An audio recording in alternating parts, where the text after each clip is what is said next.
ప్రభువైన యేసుక్రీస్తు వారు ఈ భూమి మీద మహిమ కలిగిన సేవ చేస్తున్న దినములలో తన శిష్యులకు విశ్వసించి వెంబడిస్తున్న వారికి నేర్పిన ప్రార్థన ఇది. వారి కోరిక మేరకు ప్రభువా మాకు ప్రార్థించు నేర్పవా అని అడిగారు. అడిగితే ప్రభువారు కాబట్టి మీరు ఇలాగూ ప్రార్థన చేయుడి అంటూ ప్రారంభించారు. విశ్వవిఖ్యాతమైన చారిత్రాత్మకమైన యేసునాథుని కొండమీది ప్రసంగములో నెల్సన్ మండేలా వంటి వారు, మహాత్మా గాంధీ వంటి వారు, నేటికి నాలాంటి అర్భకులు ప్రభావితం అవుతున్న నిత్య చైతన్య సజీవ జల ప్రవాహధారగా మించిపోయి ప్రపంచాన్ని పావనం చేస్తూ సస్యశ్యామలం చేస్తున్నటువంటి ఆ మహాజీవ నది సమమైనటువంటి యేసునాథుని ఒక్క ప్రసంగం మత్తయి సువార్త 5, 6, 7 3 అధ్యాయాలు కలిపితే one single non stop message of Jesus Christ. కూర్చొని నాన్ స్టాప్గా చెప్పిన యేసయ్య ప్రసంగం అది. ఆ ప్రసంగంలో ప్రభువారు ఏమండోయ్ ఇలా మీరు ప్రార్థన చేయండి అని చెప్పారు. ప్రతిసారి కూడా బైబిల్లో ఎన్నో మాటలు అపార్థమవుతున్నట్లే ఇది అపార్థం కాలేదు కానీ సగమే అర్థమైంది. కాబట్టి మీరు ఇలాగూ ప్రార్థన చేయుడి అని ప్రభువు చెబితే సోకాల్డ్ మన పెద్దలకు ఏమర్థమైందంటే మీరు ఈ మాటలు పలికితే చాలు అని అర్థమైంది. మీరు ప్రార్థన ఇలా చేయాలి అని ప్రభువు చెబితే ఈ మాటలు పలికితే చాలు, అదేదో మంత్రాక్షరం, నామాక్షరం, బీజాక్షరం అన్నట్టు, నాలుక మీద వేలుతో రాసేసినట్టు ఆ పదం అలాగే పలికేస్తే ఖచ్చితంగా ఏదో కార్యం ఫలం సిద్ధించేస్తుంది అన్నట్లు హృదయమును కుమ్మరించి చేసిన కన్నీటి ప్రార్థనలు ఎన్ని ఉన్నా, వాక్యానుసారంగా చేసిన ప్రార్థనలు ఎన్ని ఉన్నా, పానార్పణముగా పోయబడ్డ దైవజనుల అభిషేక ప్రవాహ ప్రార్థన ప్రభావాలు ఎన్ని ఉన్నా, మళ్ళీ లాస్ట్లో బుద్ధిగా నుంచొని చేతులు కట్టుకొని అటెన్షన్లోకి వచ్చేసి పరలోకమందున్న మా తండ్రి అనపోతే పేన ఒప్పుకోదు. It has become some ritual in a religious system. ఆ మాట నాకు అనిపిస్తున్నాడు చూడు. బిడ్డలారా, శ్రద్ధగా దేవుని వాక్యాలు ఆలకించండి. దానికి పరలోక ప్రార్థన అని పేరు కూడా పెట్టారు. పరలోకలు ఎవరైనా చేస్తారా ప్రార్థన? అసలు అది 100% భూలోక ప్రార్థనే.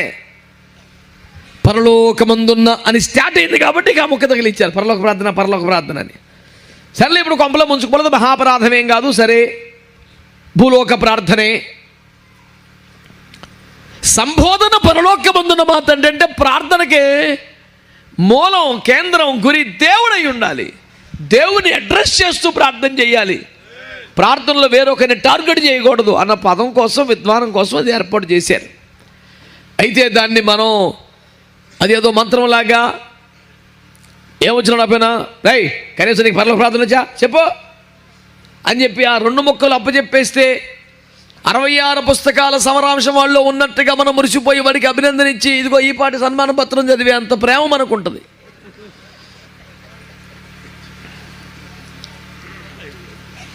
ప్రియులారా, దేవుని సేవకులారా, యేసుక్రీస్తు నేర్పిన ప్రార్థన ఒక కీలకమైన సమాచారాన్ని మీ మనసులో పెట్టిపోతాను. ప్రతి భాషకు కొన్ని అక్షరాలు ఉంటాయి కదా. హలో, వింటున్నారా? ప్రతి భాషకు కొన్ని, మనం తెలుగులో వాటిని ఇందాక వరనట్టుగానే అక్షరమాల అంటాం. అక్షరమాల అంటాం. మనకు 56 దాకా ఉన్నాయి. ఆంగ్లేయులకు 26 ఉన్నాయి. వాళ్ళకి అంతకాలం లేవు కనుక 5 రాస్తాడు, పలకొద్దు అంటాడు. అదేమిట్రా మరి రాయటం ఎందుకురా, పలకపోవటం ఎందుకురా? మన తెలుగులో ఏ పదమైన ఒక అక్షరం రాస్తే రాసినంత స్వచ్ఛంగా పలికేస్తాం, దేవునికి స్తోత్రం. ఆడు రాస్తాడు, పలకూడదు అంటాడు. ఒక్కో అక్షరాన్ని ఒక్కో సందర్భంలో ఒక్కోలా పలుకుతాడు. మనకు ఊ రాస్తే ఎప్పటికైనా ఊ, అది ఆడు యూ రాస్తే ఎప్పుడు ఒకారం పలకదు. ఇప్పుడు సియుపి అంటే ఏం చదువుతారు?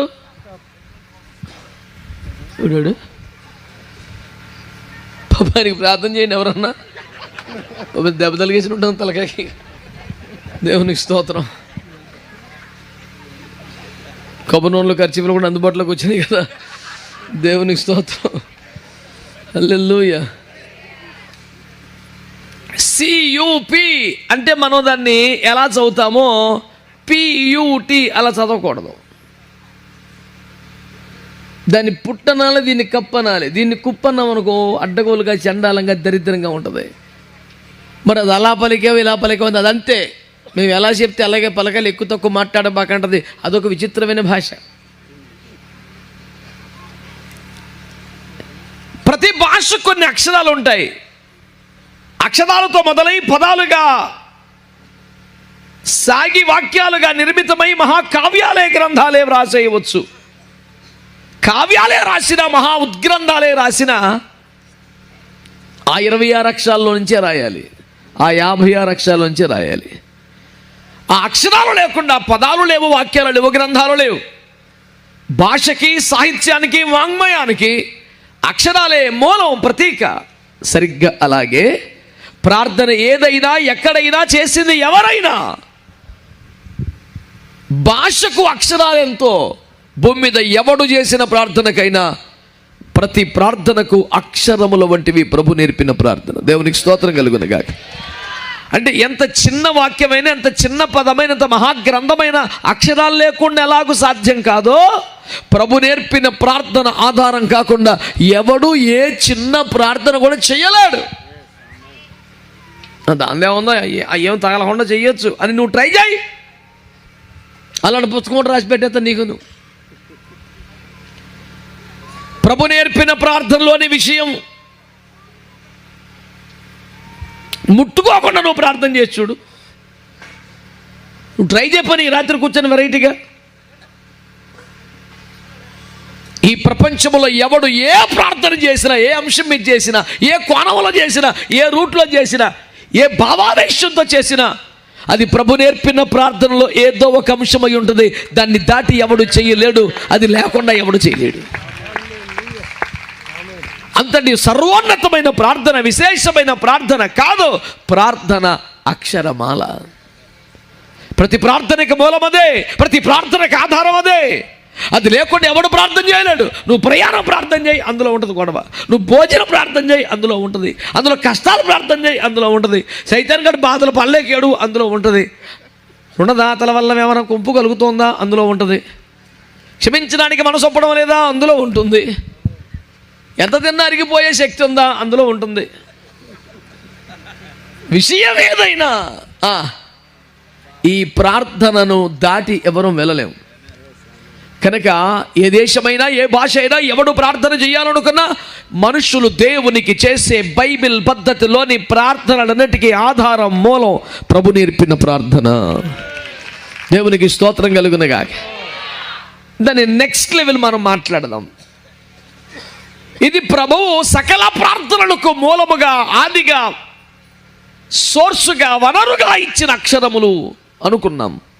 ఇక నెక్స్ట్ విషయం ఏంటంటే ప్రభువే స్వయముగా మనకు ప్రార్థన నేర్పుతున్నట్లుగా అగపడుచున్నటువంటి ఆ విషయములలో మనము ప్రార్థించవలసిన అంశములను ప్రభు మనకిచ్చుచున్నాడు. దేవునికి స్తోత్రం కలుగునుగాక. చెప్పాలి గట్టిగా స్తోత్రం అని. హల్లెలూయా. విచిత్రం ఏంటి తెలుసా? ప్రభు మనకు కొన్ని అంశాలు ఇచ్చి ఈలాగు మీరు ప్రార్థన చేయండి అన్నారు. ఈలాగు మీరు ప్రార్థన చేయుడి అన్నప్పుడు ప్రార్థన చెయ్యవలసిన విధమే అనిపిస్తుంది, కానీ అందులో ప్రార్థన చేయవలసిన అంశాలు ఇచ్చారు ప్రభువారు. ఇవి చేయనా, ఇవి చేయనా అన్నారు. మీకు ఆశ్చర్యంగా ఉందో లేదో కానీ ఆయన మనకిచ్చిన అంశాల్లో కొన్ని చెప్పనా? నానా, నా నామం కోసం చేయండి, నా రాజ్యం కోసం చేయండి, నా చిత్తం కోసం చేయండి. ఇదేంటిది? మనం ఎవరైనా పెద్దవారి దగ్గరికి వెళ్ళి అయ్యా మా కుటుంబం కోసం ప్రార్థన చేయండి, మా అమ్మగారి కోసం ప్రార్థన చేయండి, అన్నగారి కోసం ప్రార్థన చేయండి, మాట వినని పిల్లగాళ్ళ కోసం ప్రార్థన చేయండి, బొత్తిగా చేయి దాటిపోతున్న పరిస్థితుల కోసం ప్రార్థన చేయండి అని ప్రార్థించు వారు ఎవరి దగ్గరికి వెళ్ళినా మన ప్రార్థన అంశాలు వారికి ఇస్తాం కదా. అయ్యా ఈ విషయం కోసం ప్రార్థన చేయండి బాబుని. ఇదేమి చిత్రమో, ఇక్కడ యేసు ప్రభువే కొన్ని అంశాలు మనకి ఇస్తున్నాడు. ఆ అంశాలు మీకోసం, మీ పిల్లల కోసం ఏడవండి అని బాగా సింపుల్గా ఉంది. మీ పసివారి ప్రాణం కోసం చేతులెత్తండి, బాగానే ఉంది. కానీ ఇక్కడ వెరైటీగా నా నామం కోసం చేయండి, నా రాజ్యం కోసం చేయండి, నా చిత్తం కోసం చేయండి. ఇదేంటండి మనకి ఎలాగ అలవాటు? ఓ దేవమాత మా కొరకు వేడుకొనము, వెళ్ళి వారి కటాక్ష మా మీద ఉండును గాక. నువ్వు కూడా ప్రార్థన చేయి, జోసప్పను ప్రార్థన చేయి, వాళ్ళని రాయప్పను కూడా చేయమని మన అంశాలు పెద్దవారికి ఇచ్చి ప్రార్థన చేయించుకోవటంలో మనకు తృప్తి ఉంటుంది. కానీ దేవుడే మనకు కొన్ని అంశాలు ఇచ్చి చేయమంటే ఇదేం విచిత్రమైన అనుభూతి సార్ ఇది. మీరు ప్రార్థన చేయనప్పుడల్లా నీ రాజ్యం కోసం ప్రార్థన చేయాలంట, ఆయన చిత్తం కోసం ప్రార్థన చేయాలంట, ఆయన నామం కోసం ప్రార్థన చేయాలంట. నీ నామం పరిశుద్ధపరచబడును గాక అన్నది మొదటి మాట కదా. నేను అడుగుతున్నాను మిమ్మల్ని, ప్రభు మేమందరం పరిశుద్ధంగా ఉండాలి ప్రభా, మా కుటుంబాలన్నీ పరిశుద్ధపరచబడాలి తండ్రి, మా సంఘాలన్నీ పరిశుద్ధపరచబడాలి తండ్రి అంటే ఎంత సౌకర్యంగా ఉంటుంది. మీ నామం పరిశుద్ధపరచబడాలి ప్రభు అంటే ఇది కంగారు వచ్చేస్తుంది. అంటే ఆ నామానికి పాపం ఉందని, అపవిత్రత ఉందని మనం ప్రార్థిస్తే తప్ప పవిత్రపరచబడుతుందని కాదు, దిక్కుమాల అర్థం. అది విషయం ఏమిటంటే దేవుని బిడ్డలారా, మా వలన మీ నామానికి అవమానం రాకూడదు, మా వలన మీ నామానికి చెడ్డ పేరు రాకూడదు, మా వలన మీ నామము అవమానపరచబడే తలదింపులు కలిగే పరిస్థితి రాకూడదు. పరిశుద్ధతను ఏమండి మహిమను ఘనతను నీకు ఆపాదించాలనిపించాలి మా ప్రవర్తన ద్వారా, మా బ్రతుకుల ద్వారా, మా మాటలు పాటలు సేవల ద్వారా అని. ఇందులో విషయం మనకు అర్థం కావాలంటే మోషే అహరోనులు మెరీబా జలముల యొద్ద జరిగినటువంటి నీళ్ల వివాదాన్ని గుర్తు చేసుకుంటే, నీవు బండను కొట్టు అన్నప్పుడు కొట్టారు, నీవు బండతో మాట్లాడు అన్నప్పుడు కూడా కంగారులో. అయ్యగారులు అందరూ ఉన్నారు కాబట్టి మాలో మేము ఒక మాట చెప్పుకోవాలి మీ సమక్షంలో. దేవుడు సన్నిధిలో ఉన్నప్పుడు ఒళ్ళంతా చెవులు తీసేసుకోవాలండి, ఒళ్ళంతా చెవులు తీసేసుకోవాలా. అంటే ఈ చిన్న 2 చెవులు సరిపోవు అన్నమాట. అంత శ్రద్ధగా అంత జాగ్రత్తగా ఉండాలి. ఎందుకంటానేమో నువ్వు నీ కర్రను పట్టుకెళ్ళి బండతో మాట్లాడన్నాడు. మాట్లాడడం కోసమైతే కర్ర ఎందుకు? కర్ర పట్టుకెళ్ళమనంటే కొట్టమనే కనుక గబుక్కునే రక్తం వేయించేయం. పోనీ అది కూడా పోని సొంత పెత్తనమా, బాబిచ్చి వ్యవహారమా, ఆ బాబు నేర్పిన విద్యే. ఎక్కడ పట్టుకెళ్ళి కర్ర సాపరా ఏ ఓడై అన్నాడు. కర్రను పట్టుకెళ్ళమంటే దాన్ని వాడటం అన్నది ప్రభు నేర్పిన పద్ధతి, సొంత పెత్తనం కాదు, మనుష్యుల పద్ధతి కాదు. అయితే దేవుడు ఏం చేస్తే ప్రతిసారి కర్రను చాపు, కర్రతో కొట్టు అని చెప్పిన దేవుడు మొట్టమొదటిసారి కర్రను పట్టుకెళ్ళు మాట్లాడాడు. కర్రను పట్టుకెళ్ళమన్నాడంటే కొట్టమనే, నేను సరిగా ఈయన ఉండను అనుకుని అలవాటు ప్రకారం కొట్టాడు. అప్పుడు ఏమన్నాడు తెలుసునా? ఇశ్రాయేలు ప్రజల ఎదుట మీరు నా నామమును అపవిత్రపరిచి నా నామం మీరు తిరుగుబాటు చేసి అనే భావాలు వచ్చినట్లు నా నామాన్ని పరిశుద్ధపరచక అన్నాడు. ఇప్పుడు చెప్పండి అందరూ, పరిశుద్ధపరచుట అంటే ఏంటి? వేసినా మనకి పాపం అంటే వేసింది, వేసినా మనకి మళ్ళీ నుంచి వేసింది, వేసినాము పాడైపోయింది. పాపిష్టులందరూ పాపాలు వేసినాము, మీ దేశాలు వేసినాము, పవిత్రం అయిపోయింది. కనుక మనందరం తలకో గ్లాసుడు పాలు తీసుకొచ్చి వేసినాము మీద పోసేస్తే పవిత్రం అయిపోతుంది.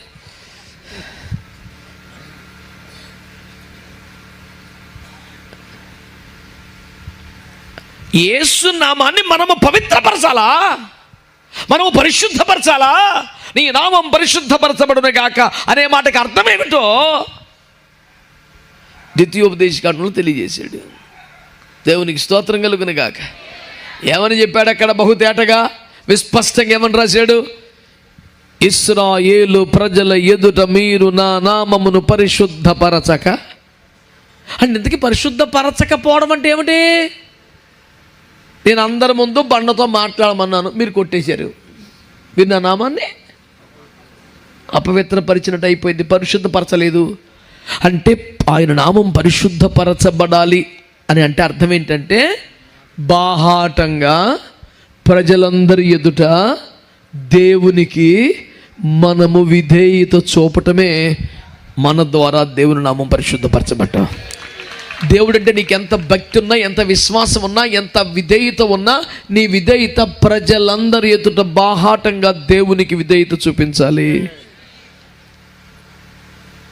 ఒకడు ఎర్రి కదండి మన ఒక పాస్టర్ గారు, బైబిల్ అంటే ఏముందని అక్షరాలే, ఇది దేవుడు కాదు, అని గబగబా స్టేజ్ మీదకి వచ్చి బైబిల్ కిందేసి కాలేజీ తొక్కేసి ఎగిరేసి ఓ పాస్టర్ గారండి. అతను ఏమని ప్రూవ్ చేయలేకున్నాడు? ఇవి మామూలు కాగితాలే, ఇవి మామూలుదే, ఇది దేవుడు కాదు, ఈ వాక్యములో ఉన్నవాడు దేవుడు, దేవుడికి రాశాడు, ఇదే దేవుడు కాదు. ఏదో వస్తువును, ఏదో పదార్థాన్ని, ఏదో రూపాలను నమ్మకండి, ఆత్మైన దేవుడు అని సత్యాన్ని చెప్పాలనుకుని బైబిల్ కింద వేసి ఇతక పతక తొక్కేసి ఇది దేవుడు కాదు, ఇది దేవుని గురించి మాట్లాడుతుంది. ఎంత బాగా చిలిగితే అంత వెన్నొస్తుందని తెగ చిలికెత్తే కొండ పగిలిపోయిందంట.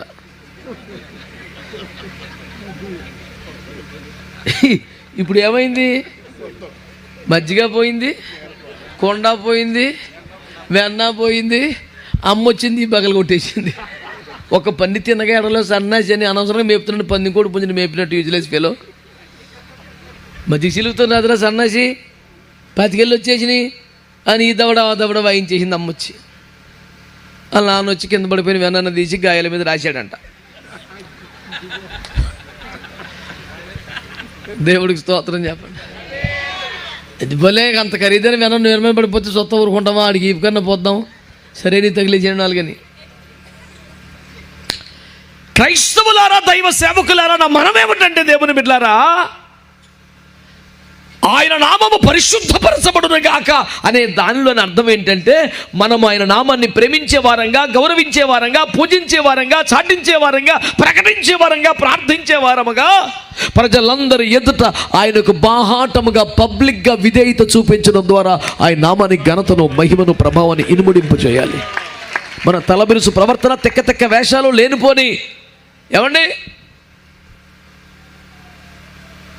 చదవకముందు కాకరగా చదివా కేకరగా బాంధవులు కొంత తెలివితేటలు ఎక్కువై కొన్ని ప్రసంగాలు బాగా చేస్తే, కొంచెం బాగా వాడబడితే, ఏమండి మొన్న ఒక వీడియో పంపించాడు ఒకడు నాకు. ఓ పెద్ద అయిందే, అమెరికాలో ఉంటాడు ఆయన, ప్రపంచవ్యాప్తంగా ప్రసిద్ధుడు. బాగా వాడబడుతూ ఆయన కోట్లోంచి ఖర్చు తీసి ప్రార్థన చేసి ప్రజల మీదకి విసిరితే దాని ప్రభావం తగిలిన వాళ్ళు చాలామంది పడిపోయారు కింద. ఇదంతా నడుస్తుంది. ఆయన ప్రసంగం చేస్తూ, yes, the Holy Spirit God is in my pocket. Would you like to say the Holy Spirit God? అని తీసి ఇసిరాడు. పరిశుద్ధాత్మ నా జేబులో ఉన్నాడు కావాలంటే అని చూపిందన్నాడు. కానీ పరిశుద్ధాత్మ నీ జేబులో ఉండటం వరకు కానీ గిరటెత్తమేంట్రా సన్నాసి. ఇప్పుడు నువ్వు గిరటేసిన పరిశుద్ధాత్మనా యూజ్లెస్ వేలో?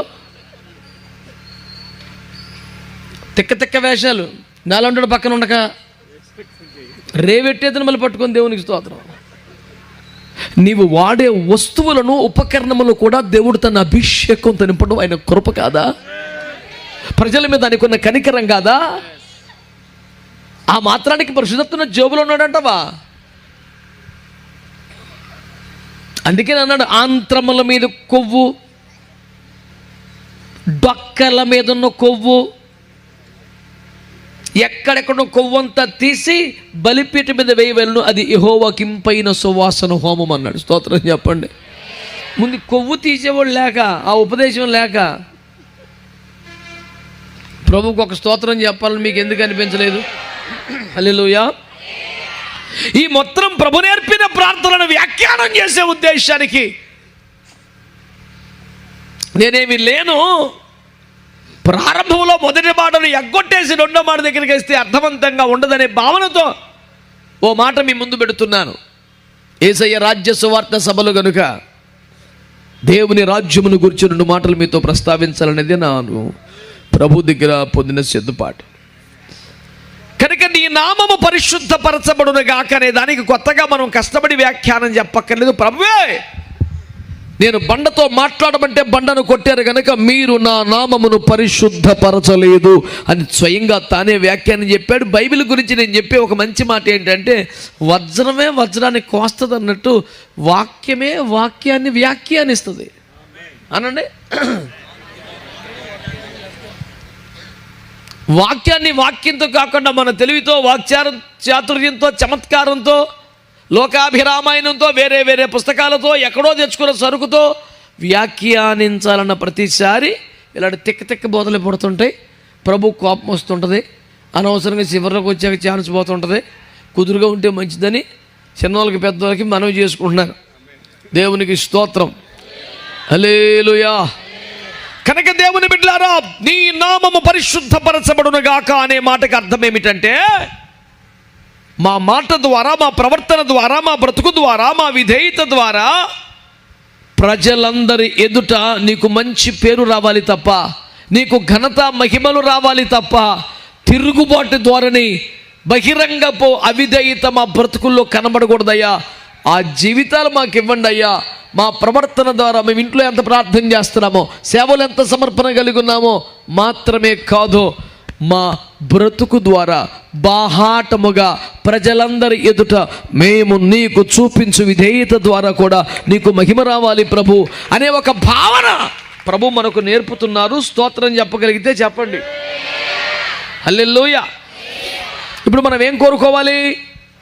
మీ నామానికి అవమానం రాకూడదు, మీ నామం అపవిత్రమైపోకూడదు, మీ నామం మా ప్రవర్తన ద్వారా పరిశుద్ధపరచబడాలి, మీ నామానికి ఘనత రావాలి, మీ నామమే పూజింపబడాలి, మీ నామే ప్రకటించబడాలి, మీ నామమే చాటింపబడాలి, మీ నామం పైకెత్తబడాలి అని యేసు నామం కోసం మనం రోజు ప్రార్థన చేయాలంట. ఏమంటలేదు మీరు? ఇప్పుడు నేను చెప్పిన మాటను ఒప్పుకున్నారా? వినపల్లా? ఒప్పుకున్నారా? ఇదేట్రా తినేసి వచ్చామన్నారు కదా, అమ్మకు చెప్తలేదు, ఒప్పుకున్నారా? మరి ఒప్పుకుంటే సరే అంటే, ఓకే అంటే దానికి బైబిల్లో ఉన్న భాష ఏంటి? మరి అనాలి కదా. మరి అలా చూస్తారు ఎందుకు? ఏదైనా ఒక మాటతో మీరు ఏకీపిస్తే ఏమనాలి? అంతే. ఇది ఆఖరణ చెప్పే మాట దాచిపెట్టుకుంటారు ఎందుకు అలాగా? ఏకీభవించడం, అవును, ఓకే, ఎస్, ఆల్ రైట్, అలాగే. ఈ భావనలన్నింటికీ బైబిల్ పదం ఆమేన్ అని. దేవునికి స్తోత్రం కలుగును గాక. హల్లెలూయా. దేవా మా ప్రాంతములో, దేవా మా గ్రామంలో, దేవా మా సంఘములో, దేవా మా కుటుంబంలో, దేవా మా బ్రతుకులలో, మా జీవితంలో నీ నామం పైకెత్తబడాలి, గణపరచబడాలి, పరిశుద్ధపరచబడాలి, కీర్తించబడాలి, ప్రకటించబడాలి, చాటించబడాలి తప్ప ఏ రూపంలో కూడా అవమానం, అపవిత్రత కలగకూడదు నాయనా. ప్రజలందరి ఎదుట బాహాటంగా విధేయత చూపుట ద్వారానే ఆయన నామం పరిశుద్ధపరచబడుట అనే కార్యాన్ని మనం నెరవేర్చగలుగుతాం. ఈ మాటను బట్టి ప్రభువుకి స్తుతి కలుగునుగాక. ఓ మాటగా ప్రస్తావించుకున్నాం, ఇక మన విషయానికి వద్దాం. రెండో మాట ఏమిటి? గట్టిగా, నీ రాజ్యము వచ్చును. అందరూ అందరూ అందరూ అందరూ నీ రాజ్యము వచ్చును.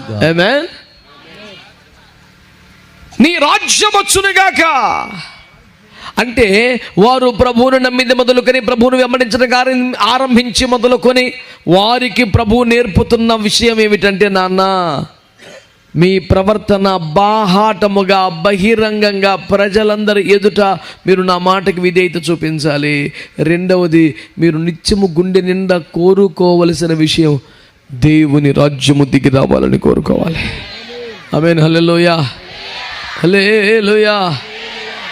మొన్న ఎలక్షన్స్కి ముందు చాలామంది అడిగారు, అయ్యారు ఈసారి ఎవరు వస్తారని. నేను తడబడతాకేమలేదు, ఎక్కలేసాను, ఆన్సర్ నా దగ్గర రెడీగా ఉంటుంది ఎప్పుడు కూడా. ఇంకెవరు వస్తారు, నన్ను యేసుప్రభు వచ్చేస్తాడని చెప్పాను. ఇప్పుడు యేసుప్రభు వచ్చే ముందు ఏదో ఒక పార్టీ రావడం పోవడం సహజం కదా. ఇవి చాలా చాలా టెంపరీ కదా. ఓరి బాబా 1000 సంవత్సరాల పదవీ కాలంతో పోల్చుకుంటే 5 ఏళ్ళు చిన్నదే కదండి.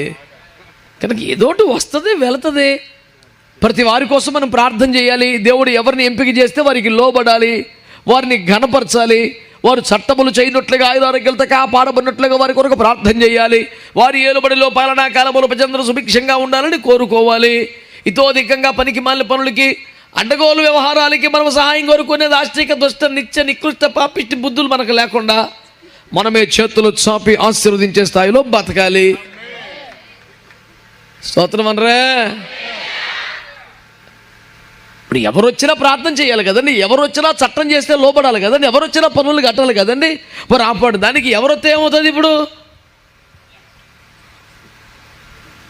అసలు నీకు ఎందుకంటే ఎవడొస్తే అసలు నీకేం పని? ఒక ఆయనేమో పని కట్టుకొని కూటం పెట్టి నాకు దేవుడు చూపించాడు, ఈసారి ఈడు వస్తాడు ఈడు పోతాడని చెప్తాడా? ఇంకొక ఆయనేమో నువ్వు అలా కూటంలో చెప్తే అలాగే నేను పర్సన్కి వెళ్ళి కలిసి చెప్తానని చెప్పేసి ఇంకే పర్సన్కి వెళ్ళి చెప్తాడు ఇంకొకడు. మీకు ఎంత ఓపిరా నాయన అసలు. మన పిలుపు ఏంటి, మన ఏర్పాటు ఏంటి, మన భారం ఏంటి? అందుకని హెబ్రీ పత్రిక 12:1 మనమును అనండి, ఇంత గొప్ప సాక్షి సమూహం మేఘం వల్లే మనల్ని ఆవరించి ఉన్నందున మనమును ప్రతి భారమును. ఆ 2వ పాయింట్ వదిలేస్తాను. ప్రతి భారం అనండి, ప్రతి భారము. మనం ప్రతి భారం వదులుకోవాలా, నెత్తినేసుకోవాలా? నీకు ఎందుకు వచ్చిన పని అంటున్నాను. నువ్వు గుడారాన్ని మోస్తున్నావా, ఉపకరణాలు మోస్తున్నావా, కర్రలు మోస్తున్నావా, 12 గోత్రాలు మోస్తున్నావా, యెహోవా మహిమను మోస్తున్నావా, బాసికములైన పరిశుద్ధతను మోస్తున్నావా? నీ పేనానికి సాలదా? ఇదంతా ఇంకేం మొత్తం నువ్వు? సిలువ జెండా చాలదా? దేవుని ప్రేమ ఎజెండా చాలదా? రక్తమే జయం. నేను చెప్పేది ఏమలేదు, ఎక్కువ అలిసిపోవద్దు, ప్రశాంతంగా ఉండమని చెప్తున్నాను. మీరు అపార్థం చేసుకుంటే నేనేం ఫీల్ అవ్వను, మీరే ఫీల్ అవుతారు, మీ ఇష్టమే. కదా నేను మర్మాలు లేకుండా తేటగా, అసలు మాకు మర్మాలు ఎక్కడొచ్చు, ప్లెయిన్గా మాట్లాడటమే తెలుసు.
ఇక అంతము లేని రాజ్యమే, శాశ్వత రాజ్యమే. దేవునికి స్తోత్రం కలుగునుగా.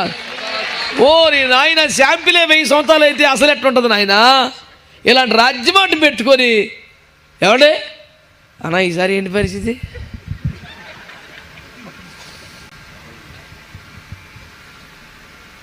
నన్ను 100 మంది అడిగాను, అందరికీ చెప్పాను ఈసారి యేసుప్రభు వచ్చేస్తాడని.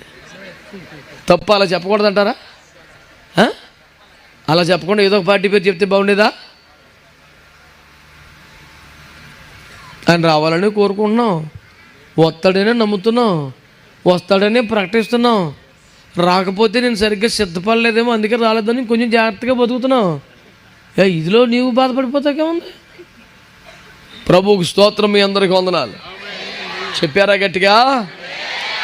2వ మాట, నీ రాజ్యం వచ్చునుగా. కనండి గట్టిగా. అంటే ప్రతి క్రైస్తవుడు, ప్రతి విశ్వాసి, ప్రతి దేవుని సేవకుడు నమ్మకంగా ప్రతిరోజు కోరుకోవలసింది, తప్పగా ప్రార్థన చేయవలసింది, ప్రభువా నీ రాజ్యం మా ఊర్లోకి రావాలి, నీ రాజ్యం మా సంఘంలోకి రావాలి, నీ రాజ్యం మా కుటుంబంలోకి రావాలి, ఈ రాజ్యం మా హృదయంలోకి రావాలి. నీవే రాజువై ఏలుబడి చేస్తూ ఉండాలి, నీ పరిపాలనలో మేము ఉండాలి నాయనా. దేవునికి స్తోత్రం చెప్పించు గట్టిగా. హల్లెలూయా. వెండి బంగారములు కోరలేదు నీవు. మరి ఏమడిగాడు? వెండి బంగారాలు, విలువైన వాసములు ఆశింపక నీవు నా హృదయలో ఉండగోరినావు. దేవునికి స్తోత్రం. నన్ను ఒక సంఘానికి పిలిచారండి, వెళ్ళాను. ఎవరు పిలిచి వెళ్తాను కదా, నాకు ఆ గొడవ లేదు. ఆయన పిలవటం సామాన్యంగా చాలా బేబత్సం, మామూలు విషయంగా దగ్గరికి వెళ్ళడం, ముట్టుకోలేమని చాలా చెప్పారు ఆయన గారు. కానీ అసలు నన్ను ఎవరు పెడితే అక్కడికి పోతాను. అసలు ఈ గొడవ గోత్రం ఏం లేదు. అలాగే చెప్తుంటారు. దేవునికి స్తోత్రం.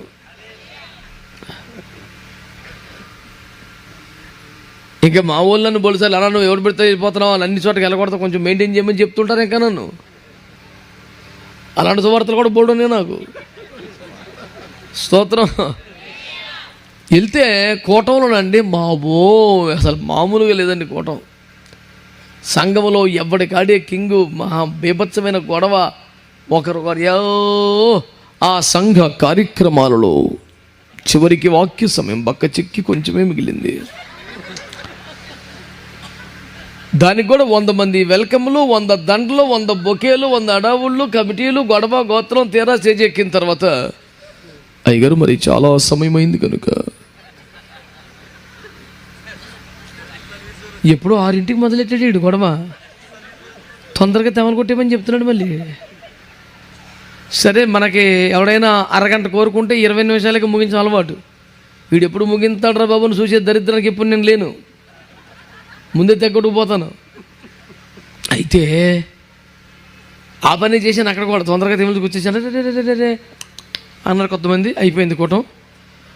మరి ప్రార్థన చేసుకుందాం. అందరు నిలబడినగానే పరలోకమందున్న మా తండ్రి అని అటు తిరిగేవాడు, సెల్ ఫోన్ పట్టుకుని మాట్లాడేవాడు, మెసేజ్లు పెట్టుకునేవాడు, ఈ పాన్ పరాగులు కూడా అందరూ వచ్చేసారు లోపలికి వచ్చేసి నీ నామం పరిశుద్ధపడి పిష్టి నోరుతో అప్పుడే ఊసి వచ్చాడు. ఎంత పనికి మన్నాడు. నీ నామం పరిశుద్ధపరచబడునుగాక, నీ రాజ్యముచ్చునుగాక అని ఈ సంఘ పెద్ద గారు నా పక్కన ఉండే ఆ డైలాగ్ పడితే నేను ఇలాగన్నాను. ఏంటి సార్ అన్నాడు. ఇది మట్టి కరెక్ట్ సార్ అన్నాను. ఏంటి సార్ అన్నాడు. అంత తొందరగా అర్థమైతే కింద వాక్యం తెలుసు కదా. ఏంటి సార్ అన్నాడు. మీరు ఇప్పుడు ఏమన్నారంటే నీ రాజ్యం వచ్చును కాక అన్నాడు. అది మట్టి కరెక్ట్ సార్ అన్నాను. ఆయన ఇంకా అర్థం అవ్వలేదు. అప్పుడు చెప్పాను, ఏం లేదు సార్, ఇప్పుడు దాకా మీ రాజ్యమే నడుస్తుంది కదా, ఇప్పటికైనా దేవుని రాజ్యం రావాలి సంఘానికి అంటే అవి బాబే ప్రసంగం అయిపోయి కూడా కొడేస్తున్నారా మీరు? దేవునికి ఎంతసేపు స్తుతి చెప్పాలి ఈడే డిసైడ్ చేస్తాడు. అసలు వాక్యం ఏం చెప్పాలో డిసైడ్ చేస్తాడు. అసలు ఆత్మ నడిపింపు, ఆరాధన, వ్యవహారం అంతా ఈడితే నడిపింపు కదా. చూసి ఇప్పుడు దాకా మీ రాజ్యం నడిచింది కదా, ఇకనైనా దేవుని రాజ్యం రావాలన్నమాట కరెక్ట్ అని చెప్పి అన్నాను. సార్ మీరు చాలా కఠినంగా మాట్లాడతానంటే మీరు చాలా సౌమ్యంగా ఉన్నారు. మరి అత్యంత కఠిన హృదయములు మీవి కావాలని మళ్ళీ ఆయనకి తగులుకున్నాను గట్టిగా. సార్ ఇంకా పోనివ్వండి సార్ అన్నాడు. ఆ మొక్క నేను అనాలని తొందరగా పోనివ్వనని రేవెట్టేశాను కమిటీ వాళ్ళందరికీ. దేవునికి స్తోత్రం కలుగునుగా. వాళ్ళు ఇంకోసారి కేకైపోతే నాకు వచ్చిన లాస్ ఏం లేదు. ఆవిడ కేకెత్తే బాగుంటుందో కవర్ వస్తే బాగుంటుందని చెప్పేసి పాపాలను కవర్ చేసే వ్యవహారం, కవర్ కోసం ఈ దరిద్రం అంతా మన దగ్గర ఉండదు కదా. యేసు రక్తమే. స్తోత్రం చెప్పండి అందరూ. హల్లెలూయా. దేవుని రాజ్యం మొదట నీ హృదయంలోనికి రావాలి, నీ కుటుంబంలోనికి రావాలి, నీ సంఘములోనికి రావాలి, నీ గ్రామంలోనికి రావాలి. ఆ విధంగా దేశమంతటి మీదకి దేవుని రాజ్యం బలముగా దిగి రావాలి. నీ రాజ్యం వచ్చునుగాక. ఇది యేసు ప్రభు రోజు చెయ్యమని మనకు నేర్పిన ప్రార్థన. నచ్చిన వ్యవహారం చేసి లాస్ట్లో నీ రాజ్యం వచ్చునుగా కంఠం కాదు. నా హృదయంలోనికి దేవుని రాజ్యం ఉండాలి. అంటే ఆయన రాజుగా ఉండాలి, ఆయన పరిపాలించాలి, పగ్గాలు ఆయన చేతిలో ఉండాలి, స్టీరింగ్ ఆయన చేతిలో ఉండాలి, నడిపింపు ఆయన చేతిలో ఉండాలి. ఆయన ఎటు తిరగబడ్డట్టు తిరగాలి. నేను ఒక రథాశ్వముగా ఉండాలి, ఈ కళ్ళెం ఆయన చేతిలో ఉండాలి.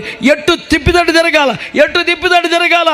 నా నాసికా రంధ్రములో నుండి ఒక బలమైనటువంటి తాడు గుచ్చి బాధ కలిగిస్తూ, నొప్పి కలిగిస్తూ ఆ తాడును, ఆ పగ్గాలను దేవుని చేతిలో పెట్టి ఆయన ఎటు తిప్పితే అటు తిరిగితే అదే కదా రాజరేఖం అంటే. ఒక దేశపు రాజుగారు వచ్చి మరణ పడకలో, చావు బతుకుల్లో చివరి శ్వాస కొరకు ఎదురు చూస్తున్నటువంటి ఎలీషా గారి కాళ్ళు పట్టుకుని యెహోయామేమన్నాడు, నా ఏలును వాడ ఇశ్రాయేలు వారికి రథము నీవే, రౌతు నీవే. ఇశ్రాయేలు వారికి రథము నీవే, రౌతు నీవే. ఆయన మరణ పడకలో ఉన్నాడు, కనీసం లేచి కూర్చోలేడు, గ్లాస్ నీళ్ళు సొంతంగా తాగలేడు, చివరి దశలో ఉన్నాడు, క్యాన్సర్తో బాధపడుతున్నాడు. ఆ దశలో ఉన్న దైవజనుడి దగ్గరికి వచ్చి అంటాడు, అయ్యా మీకు శారీరకంగా అనారోగ్యం వచ్చింది, బలహీనలయ్యారు, మరణించి ప్రభు దగ్గరికి వెళ్ళబోతున్నారు, కానీ మీ ఆత్మశక్తి కలిగిన అభిషేకము కలిగింది. ఆమేన్. నేను ఈ దేశానికే రాజుని, కానీ నాకు మాత్రం రౌతు నీవే. నా ముక్కులోంచి తాడు తీసుకొచ్చి నీ చేతిలో పెడుతున్నాను, వెడ్డు దీపుతాడు తిరుగుతాను అంటున్నాడు. నేను అంటున్నాను, దేవుని రాజ్య పౌరుడు అంటే అట్లా ఉంటాడు. స్తోత్రం చెప్పండి గట్టిగా. ఒక నడిపింపులో ఉంటాడు, అప్పగించుకుంటాడు, చేతికి పగ్గం ఇస్తాడు. ఒక గుర్రమై ఒక రాజుగానే ప్రవక్త దగ్గర నాయనా వీరిని కొట్టుదునా అన్నంతగా అప్పగించుకున్నాడంటే ఎంతటి గొప్ప దేవుని రాజ్యం, గుండెల్లో రాజ్యం వెళ్తుందో చూడండి. నీ రాజ్యం వచ్చునుగాక. ఇళ్లలో మీ రాజ్యం నడుస్తోంది కదా, సంఘాల్లో మీ రాజ్యమే, గ్రామంలో మీ రాజ్యమే, రాజకీయాల్లో కూడా చొరబడి మీ రాజ్యమే. ఓ పాస్టర్ గారు నా మీద కోపడ్డారండి.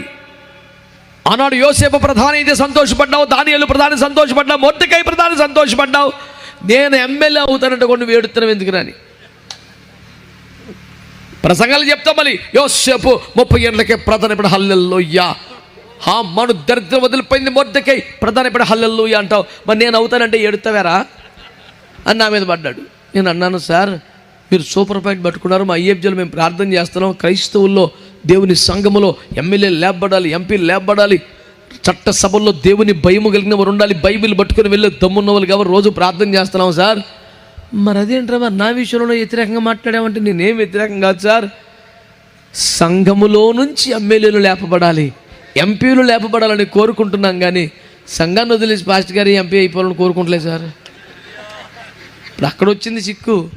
అక్కడ యోసేపు కానీ, మొర్దెకై కానీ, దానియేలు కానీ యాజకులు కాదు. వాళ్ళు దేవుని కొరకు రోషముగా, నీతిగా, పవిత్రంగా, అగ్గిలాగా బతికిన విశ్వాసులు, క్రైస్తవులు, భక్తులు. మన సంఘములో అలాంటి వారు లేపబడాలని మేము కోరుకుంటున్నాం, రోజు ప్రార్థన చేస్తున్నాం. దేవునికి స్తోత్రం కలుగునుగా. హల్లెలూయా.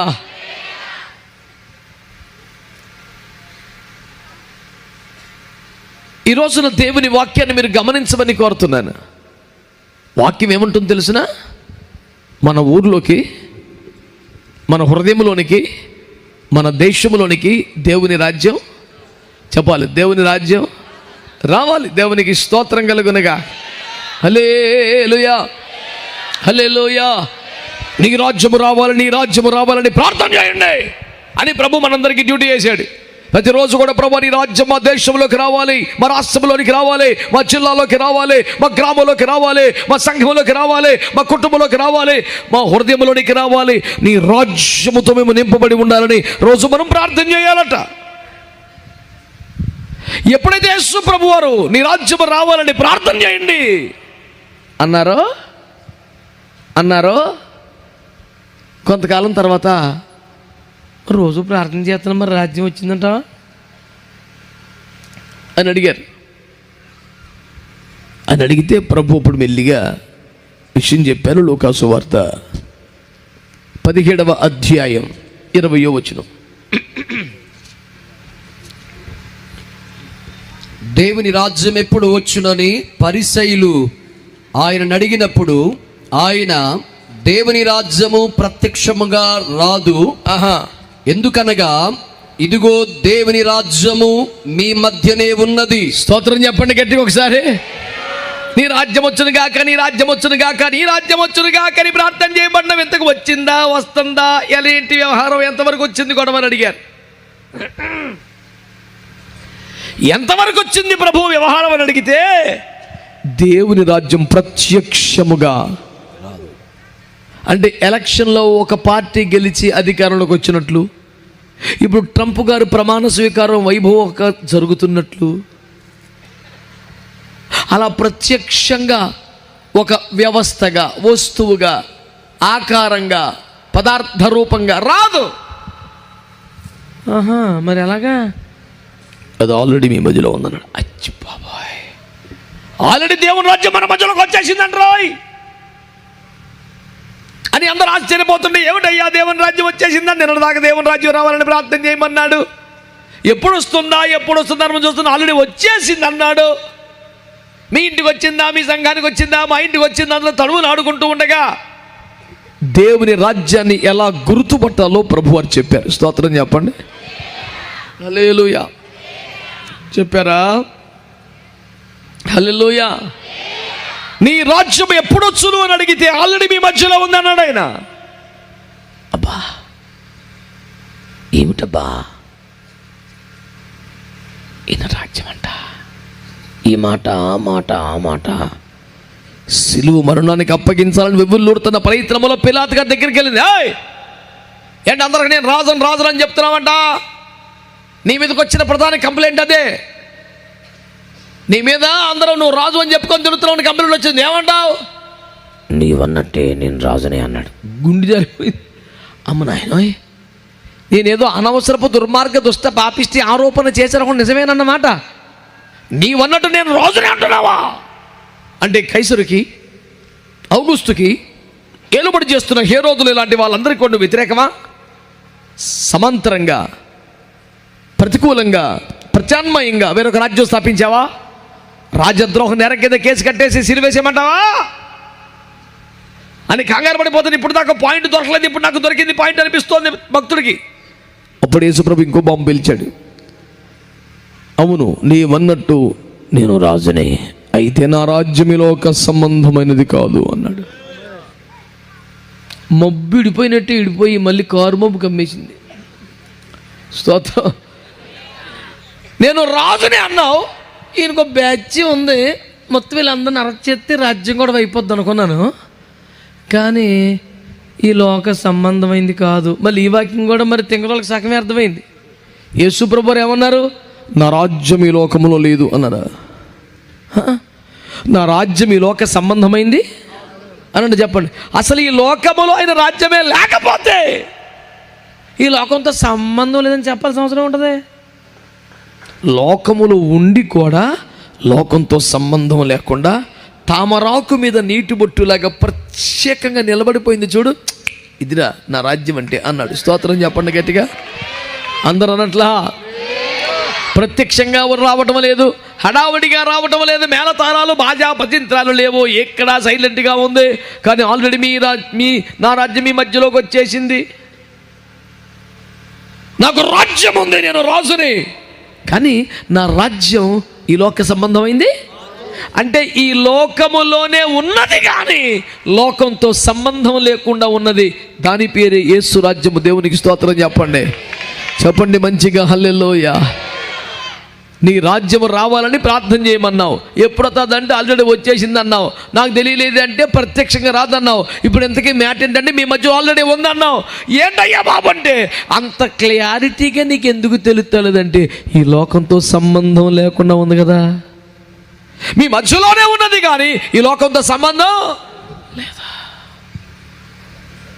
దేవుని రాజ్యం అనగా ఏమిటి అనే ప్రశ్న ఎవరికైనా వస్తే అందరూ గుర్తుపెట్టుకోవాల్సిన ప్రప్రథమ నిర్వచనం, ఈ లోకములో ఉంటూ లోకముతో కలిసిపోకుండా ప్రత్యేకంగా ఉంటున్నది దేవుని రాజ్యం అనే సంగతి మీరు జ్ఞాపకం చేసుకోవాలి. దేవునికి స్తోత్రం కలుగునుగా. హల్లెలూయా. ఏ రోటి కాడ ఆ పాట పాడకూడదు, ఏ ఎండకి ఆ గొడుగు పట్టకూడదు నేను చెప్పే సిద్ధాంతం. ఏ రోటి కాడకైనా ఎల్లో, కానీ ఈ పాటే పాడు. ఏ ఎండకైనా ఎల్లగో ఆ గొడుగే పట్టు.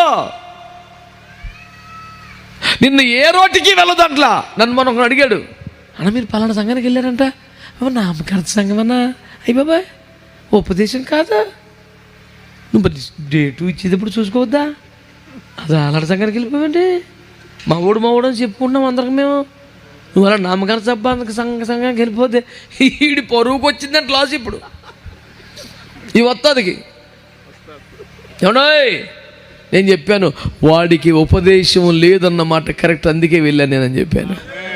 స్తోత్రం చెప్పండి. డినామినేషన్ల గురించి యేసుప్రభు ₹1 మాట వాడు చెప్పాడు నాకు, అందులో వాడు చెప్తాను మీకు చిన్న సింపుల్గా. పరమగీత కన్యక మాట్లాడుతూ మాకు ఒక చిన్న చెల్లెలు కలదు, దానికి ఇంకనూ వయస్సు. ఇప్పుడు చెప్పండి, నా వయసు 20 సంవత్సరాలు అనుకో, మా చెల్లికి మా తమ్ముడికి వయసు 10 సంవత్సరాలు అనుకో, అదొక పాపమా, అదేమన్నా లోపమా? దేవుని చిత్తమైతే రాకడ రాకపోతే ఆడికి వస్తాయి 20, ఏముంది? నీ వయసు లేదన్నమాట నిజం, నువ్వు చదివిన కోర్సు ఇంకా చదవలేదన్నమాట నిజం, నీకున్నంత జ్ఞానం ఇంకా లేదన్నమాట నిజం, నీకు వచ్చిన అనుభవం రాలేదన్నమాట నిజం, ఇవన్నీ వస్తాయి అన్నమాట కూడా నిజమే. ఇప్పుడు 4 కార్లు వేసుకొని హైదరాబాద్ బయలుదేరామండి. 3 కార్లు వెళ్ళాక 4వ కారుకి మధ్యలో ఒకటి అడ్డంగా వచ్చాడు, ఒకడు బ్రేక్ వేయాలో వద్దా? ఆడు కోసం వేసాం, ఈలోపు ఇంకోటి చొరబడ్డాడు, సిగ్నల్ పడిపోయింది, 10 నిమిషాలు ఆగాం, 3 కార్లు వెళ్ళిపోయినాయి, వెనకాల ఉండిపోయాం. ఒక 3 కిలోమీటర్ల గ్యాప్ వచ్చింది కాబట్టి వాళ్ళందరూ పరిశుద్ధులు, వీడు మహాపాపా. అది ఏం తెలివి ఉందరా? ఒక గడి ఆలస్యంగా ఆడు కూడా వస్తాడు. మాట్లాడరే, దానికి ఇంకా వయసు రాలేదు. వయసు వస్తే ఏమవుతుంది? వయసు వస్తే ఏమొస్తుంది? అక్కడ రాసిన మాట పరమగీతంలోకి వెళ్ళిపోవటమే మనం. వయసు వస్తే ఏం చేస్తాం? అది ప్రాకారము వంటిది అయినా దాని మీద వెండి గోపురం ఒకటి కడతాం. అది కవాటం వంటిది అయినా దానికి అడ్డుకడతాం. స్తోత్రం చెప్పండి గట్టిగానే, హల్లెలూయా. అంటే వయసు వస్తే విశ్వాసి, వయసు వస్తే సంఘం ఏమవుతారు? దేవుని రాజ్యానికి ఒక ప్రాకారం వంటి వారు అయిపోతారు. దేవునికి స్తోత్రం చెప్పండి. ఇందుకే వయస్సు వయస్సు వయసు అంటే కాలేజీలో జరిపించే వయసా, ఉద్యోగం సాధించే వయసా కాదు. యేసు అనే పెండ్లి కుమారుణ్ణి వివాహం చేసుకోవటానికి సంఘానికి రావాల్సిన పెండ్లి కుమార్తె వయస్సు, పెండ్లి కుమార్తె అర్హత, పెండ్లి కుమార్తె సిద్ధపాటు. ఈ పెండ్లి కుమార్తె సంఘముగా వధువు సంఘంగా రాకడలో ఎత్తబట్టడానికి సకల అర్హతలు కలిగి ఉన్న ఈ అక్కయ్య, ఈ అర్హతలు ఏమీ లేని నామకార్థంగా ఉన్న, ఇంకా బాప్తిసం దగ్గర ఆగిపోయిన, పరిశుద్ధాత్మనుభవం లేని, ఉపదేశంలోకి రాని చిన్న బిడ్డలను పట్టుకొని అది పనికి మాలింది, దానికి బుద్ధి లేదు, మనకున్నంత రేంజ్ లేదు అంటలా. మా చిన్న చెల్లండి, మన రేంజ్ లేదన్నమాట నిజమే. కాకపోతే మా చెల్లెలు అన్నది కూడా నిజమే. స్తోత్రం చెప్పరే. నువ్వు నామకార్థ సంఘాలను ఎవరెవరికి పేర్లు పెట్టావో వాళ్ళందరూ మన చెల్లెళ్ళే, మన తమ్ముళ్ళే. స్తోత్రం చెప్పండి గట్టిగా. ఏది నువ్వు ఉపదేశాలు ఉంటే, లేకపోతే మనం కూడా వేసి రక్త వేచి. స్టూడెంట్స్ అందరూ బల్ల మీద కూర్చున్నారంట, ఒకడు బల్ల మీద నుంచోలేడంట. అమాయకుడు వచ్చి వీరందరి మధ్యలో వీడెంత గనుడుగా ఉన్నాడు చూడండి. గనుడు కాదు, పనిష్మెంట్కి బల్ల మీద నుంచోబెట్టాడు మాస్టర్. బల్లెక్కినోడు మాస్టరా, షాడప్ అందా బెంచ్ అన్నాడు, గసగసలాడు ఇంటి నుంచున్నాడు. అమాయకుడు వచ్చాడు, ఆహా విద్యార్థులందరూ బల్ల మీద కూర్చొని వీడొక్కడే బల్ల ఎక్కి నిలిచినాడు. ఎంత గనుడో చూడుడే. గనుడా, వాడు హోంవర్క్లు చేయలేదని ఆడికి వేసాడు మాస్టర్ పనిష్మెంట్. నుంచారు స్టాండప్ అంత బెంచ్ అన్నాడు. మాస్టర్ నిలబడినట్టు నుంచున్నాడు. కనుక బల్లెక్కేసిన వాళ్ళ మాస్టర్లు కాదు. ప్రభుకు స్తోత్రం, మీ అందరికి వందనాలు. చెప్పరుగా మీరు అసలు. అది ఇంత పొదుపుగా స్తోత్రాలు చెప్పేవాళ్ళు అంత ముందెందుకు తినేసారు అన్నమా? రోజు తిని అన్నం ఎందుకు తినాలని ఒక్కడికి కనిపించాలి. దేవుడు భోజనం, ప్రార్థన, హల్లెలూయా, ప్రేమ విందు, ఆశీర్వాద భోజనం, హల్లెలూయా, బబ్జేష్ గారికి వందనాలు. మరి అప్పుడు మట్టికి దేవునికి స్తోత్రం. ఈ రీతిగా ప్రభు మనల్ని ఆశీర్వదించినందుకై దేవాయి భోజనంబు. మరి వాటికేం కరువు ఉండదు. ఎప్పుడు ప్రార్థన చేసినోడు కూడా యేసు రక్తం ఏం చేయం, ఏనాడు చేయనోడు కూడా భోజనం కూడా చేస్తాడండి ప్రార్థన. ప్రభువా ఈ ఆహారం స్తోత్రం నిత్యం మాకు ఇలా దయచేస్తే దానికి నాగా రాకూడదు.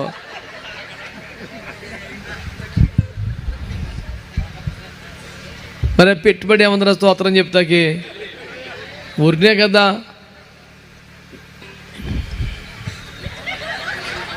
స్తోత్రం చెప్పండి రా, రెడీగా ఉండాలి. అసలు యేసు రక్తం ఏం చేయం. స్లాబ్ వేసి ఇంటికి సెంటరింగ్ పెట్టినట్టుగా ఇలా పెట్టి కూర్చున్నందుకు ప్రభుకు స్తోత్రం, హల్లెలూయా. నా రాజ్యం ఈ లోకములో ఉన్నది కానీ నా రాజ్యం ఈ లోక సంబంధమైనది కాదు. దేవునికి స్తోత్రం కలుగునుగా. అందరూ బాగా చెప్పండి, దేవునికి స్తోత్రం, హల్లెలూయా, హల్లెలూయా. ఇంతకీ ఏమిటి నాయనా రాజ్యం అంటే? ఒకసారి బైబిల్ గ్రంథంలో చూడండి. ఒకసారి కొరింథీయులకు రాసిన మొదటి పత్రిక 4వ అధ్యాయం.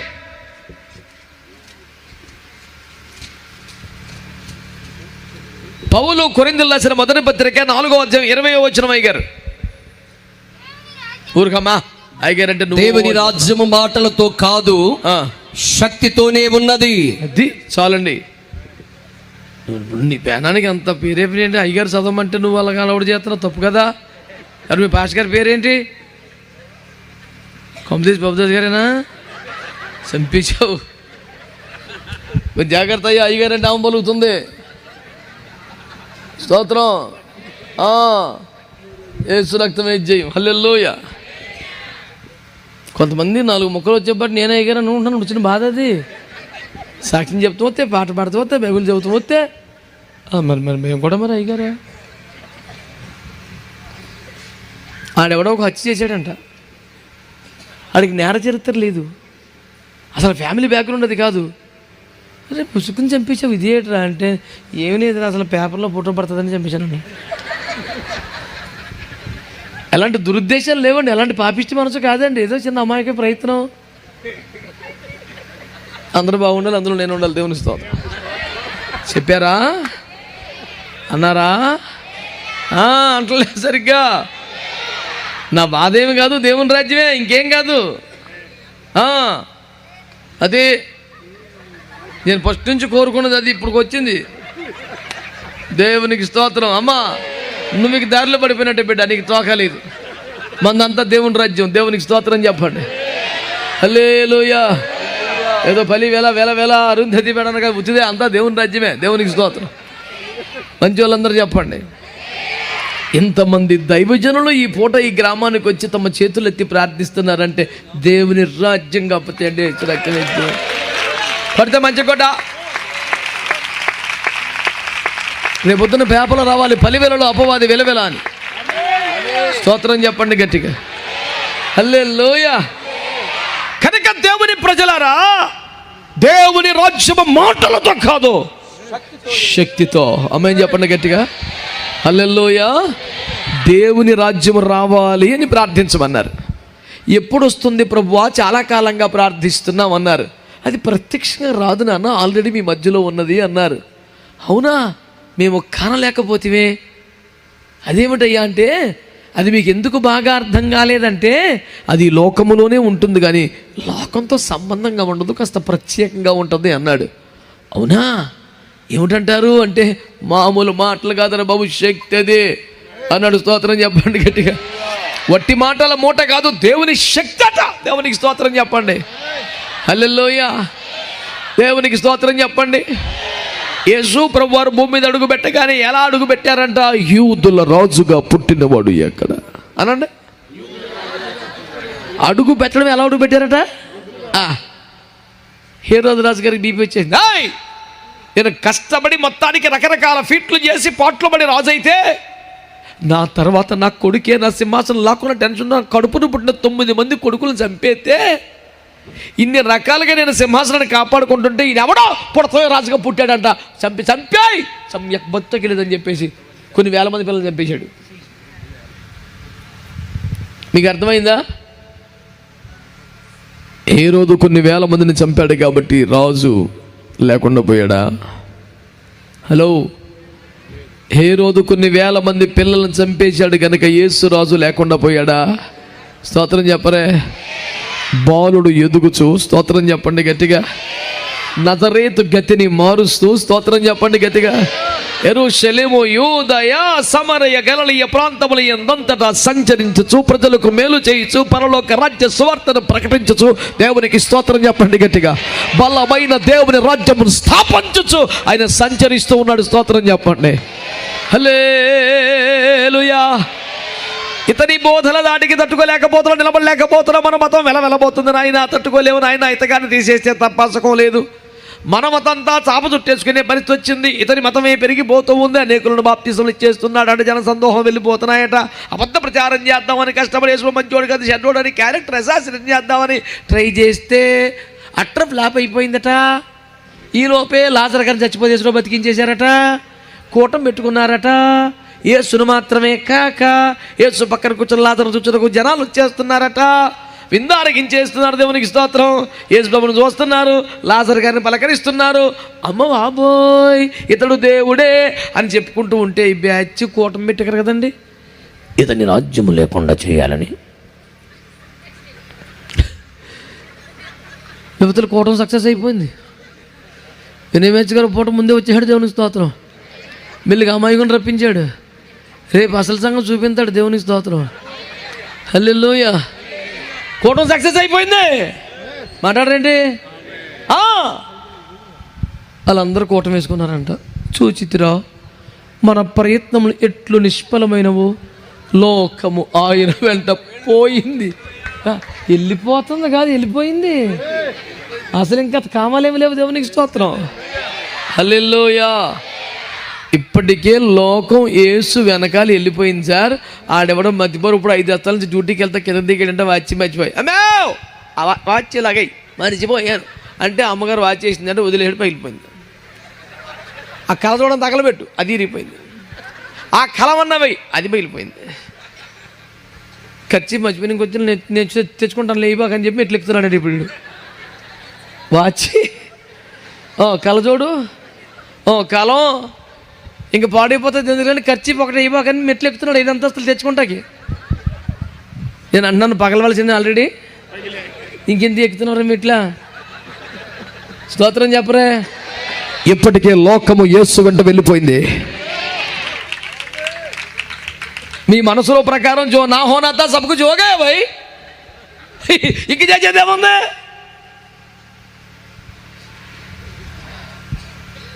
మా వాడు ఒకడు ఉన్నాళ్ళే పాము చచ్చిపోయిన తర్వాత ఎంత అడుగు చేస్తాడు తెలుసా. చిన్న వానపాము మిగిలితే చుట్టుపక్కల కనపడ్డాడు.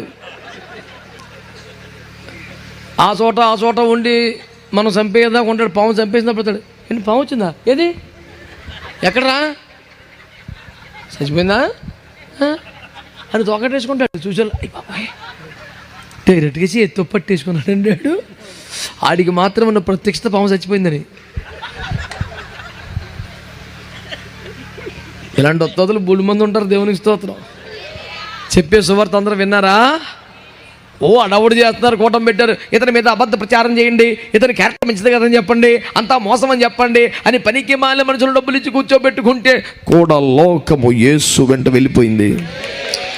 ఇంకా తట్టుకోలేక మొత్తానికి కేసులు పెట్టారు, నాన్న తిప్పలు పడ్డారు, అరెస్టులు చేశారు, బరబరా ఈడ్చుకొచ్చారు, పిలాతు ముందు నించోబెట్టారు. What are the allegations? ఏమిటయ్యా నేరాలు అని అడిగితే ఎవడు అన్నాడు, ఇతడు దేవాలయమును పడగొట్టి 3 రోజులు కట్టేస్తున్నాడు అన్నాడు.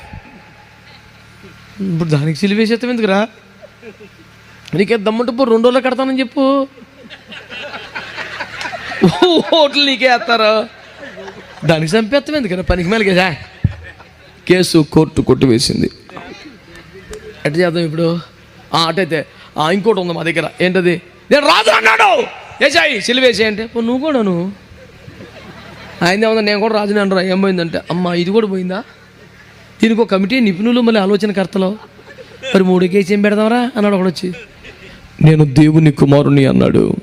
ఏసాయి సిలివేసే అంటే ఆయన అంటాడు మరి మన అందరం దేవుని కుమారులమే కదరా, దానికి పెద్ద కేసు ఎందుకురా అన్నాడు. అయ్యి బాబోయ్ ఏ కేసు పెట్టినా అసలు సిలివేస్తావా లేదా? అక్కడ అంటాడు అల్లరి ఎక్కువగుచున్నందున తన వలన ప్రయోజనం లేదని పిలాతు గ్రహించి తమకిష్టమొచ్చినట్టు చేయుటకు యేసును వారి చేతులకు అప్పగించేశాం కాబట్టి యేసు ప్రభు పని అయిపోయింది అనుకుంటే సిలువకు వేశారు, సిలువను మోపారు, మేకులు కొట్టారు, ప్రాణం తీశారు, రక్తం అంతా గాలిపోయింది, ప్రతి గాయపడిపోయింది, ఇక లేడు యేసు. మంచి సౌండ్ అండ్ ఆర్కెస్ట్రా పెట్టి లూసిఫర్ కూటం పెట్టాడు. యేసు లేడు మనకు, యేసు లేడు మనకి, తెప్పల లేదు అలా మనకు అడ్డమే లేదు అని మంచి ఉద్యమం అన్నాడు. భక్తులు వచ్చారు, భూస్థాపన చేశారు. ఈ సౌండ్ ఆర్కెస్ట్రా చేయలేదు. 3 రోజులు తెల్లపడికి యేసు వచ్చేసాడు. అది యేసు రక్తమే. ఎవడరా సత్యాన్ని సమాధి చేసేది? ఎవడరా జీవమును చంపేసేది? దేవునికి మహిమ కలుగును గాక. హల్లెలూయా. అఖిల బ్రహ్మాండమును చరాచర జగత్తును పుట్టించి పోషించి పాలిస్తున్న మహాదేవుడు, సర్వజీవులకు పోషణగా తనున్నవాడు, అరుచు పిల్ల కాకికైనా మురకరాజు సింహానికైనా మేత పెట్టేవాడు యేసు రక్తమే జయం. మకరం యొక్క శిరస్సున ముక్కలు నరకగలిగిన వాడు, తిమింగలానికి ఆజ్ఞ ఇవ్వగల. రాయ్ తిమింగలమా ఇట్రా అన్నాడు. ఏంటి ప్రభా? మా పాచగారు కూడా అడ్రస్ మారుతున్నాడు. ఆయన తీసుకెళ్ళి అడ్రస్లో వదిలిపెట్టమంటే తీసుకెళ్ళి వదిలిపెట్టేసింది. టైగర్లు కొంతమంది అడ్రస్లు మారుతారు. జాగ్రత్త, ఏదోటి తీసుకెళ్ళిపోతుంది నిన్ను.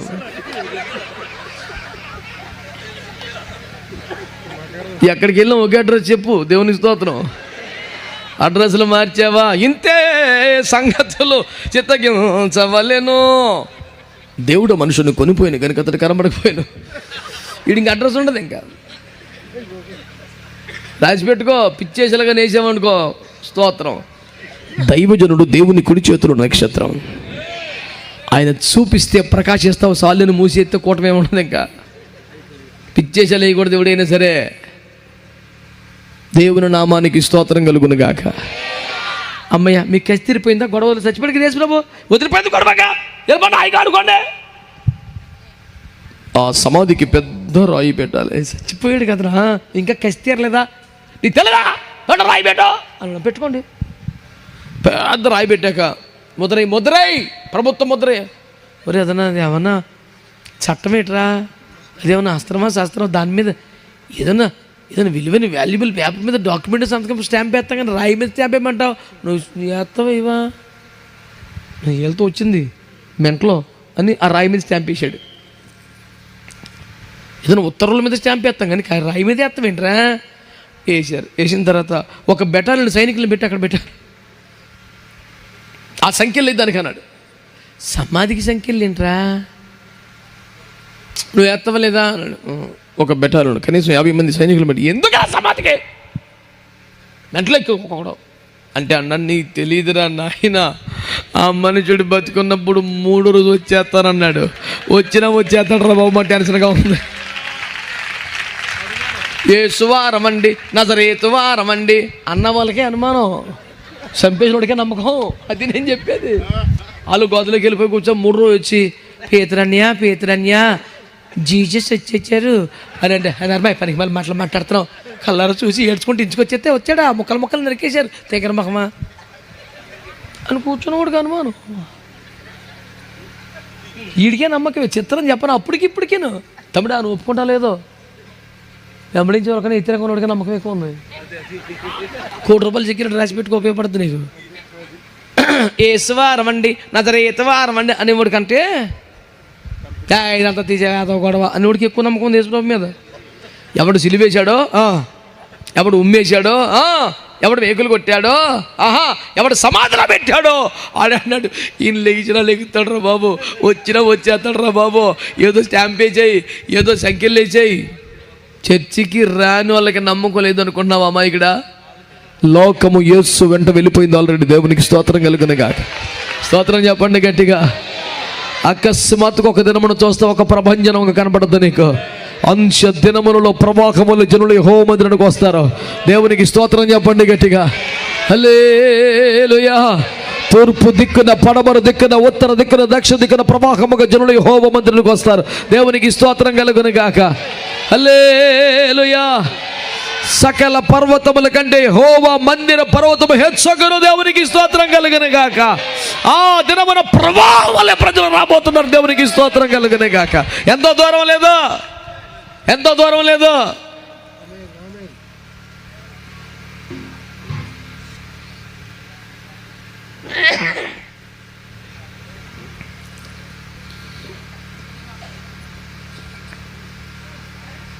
యేసును చంపేస్తే రాజ్యం ఉండదనుకున్నారు.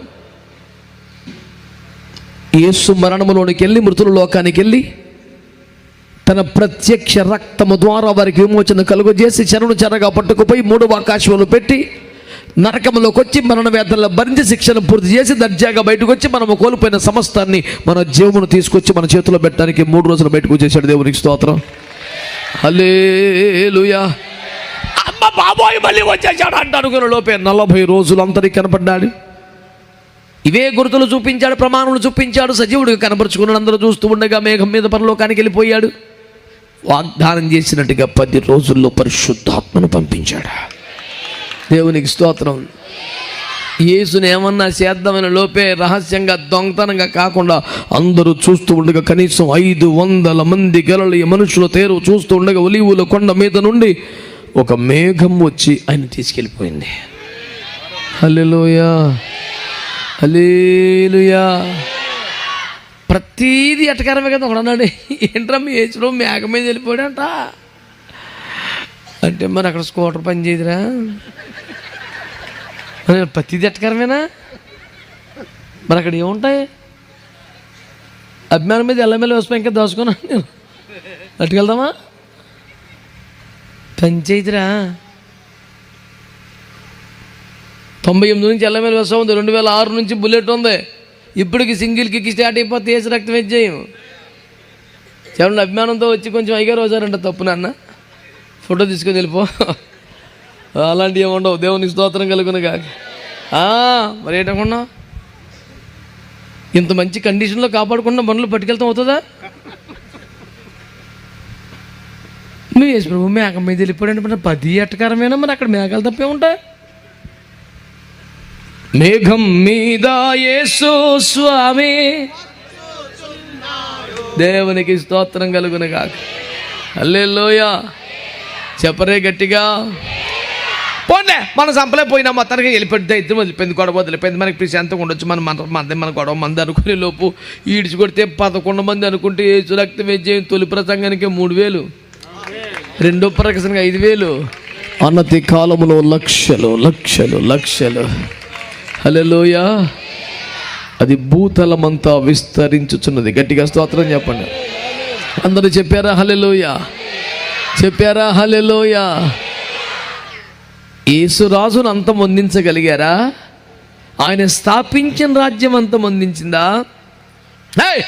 మా దేశంలో మతము కులం ఇంకేమనకూడదు, దేవుడు లేడు, అంతా సైన్స్ అండ్ డెవలప్మెంటే అన్నారు.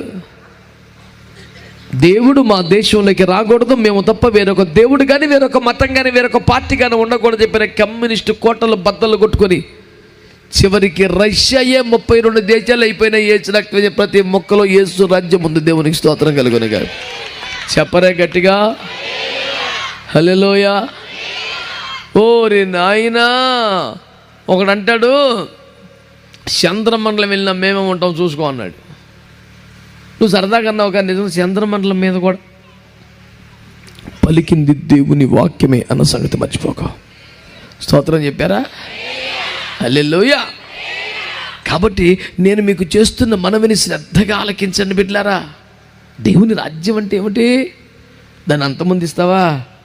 నాశనం చేస్తావా? అది భూతలమంతా వ్యాపించిందని, అంతకంతకు ప్రబలుచున్నదని, ఆ రాజ్యము లేని ప్రాంతమే లేకుండా అయిపోయిందని.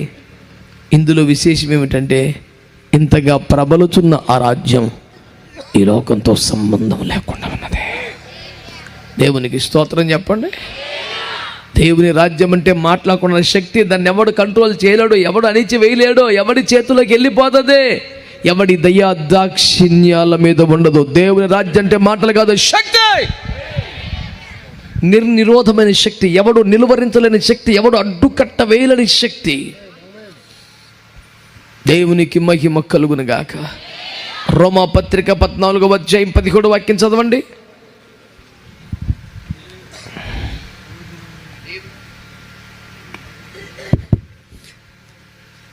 దేవుని రాజ్యము భోజనమును పానమును కాదు గాని నీతియు సమాధానమును పరిశుద్ధాత్మ యందలి ఆనందమునై ఉన్నది. గట్టిగా ఆమేన్ అంటారా? ఆమేన్. అందరూ అన్నారా? దేవుని రాజ్యం అంటే భోజనము కాదు, పానము కాదు, నీతి సమాధానం పరిశుద్ధాత్మ యందలి ఆనందం. అంత క్లియర్గా బైబిల్లో ఉంది కనుకే ముందు తినేసారా అన్నాను నేను. చేత మీ తిని మీద పెడతా నాకు అవసరమే ఉంది? నా సొమ్ముగానే తిన్నారా? నాకు పెట్టవలసింది మీరు లాగి తినేసారా? దేవుని రాజ్యం అంటే భోజనము పానము కాదు, తింటాం తాగుతాం కాదు దేవుని రాజ్యం అంటే. దేవుని రాజ్యం అంటే నీతి సమాధానం పరిశుద్ధాత్మ యందలి ఆనందం. ఆమేన్. అందరూ అన్నారా?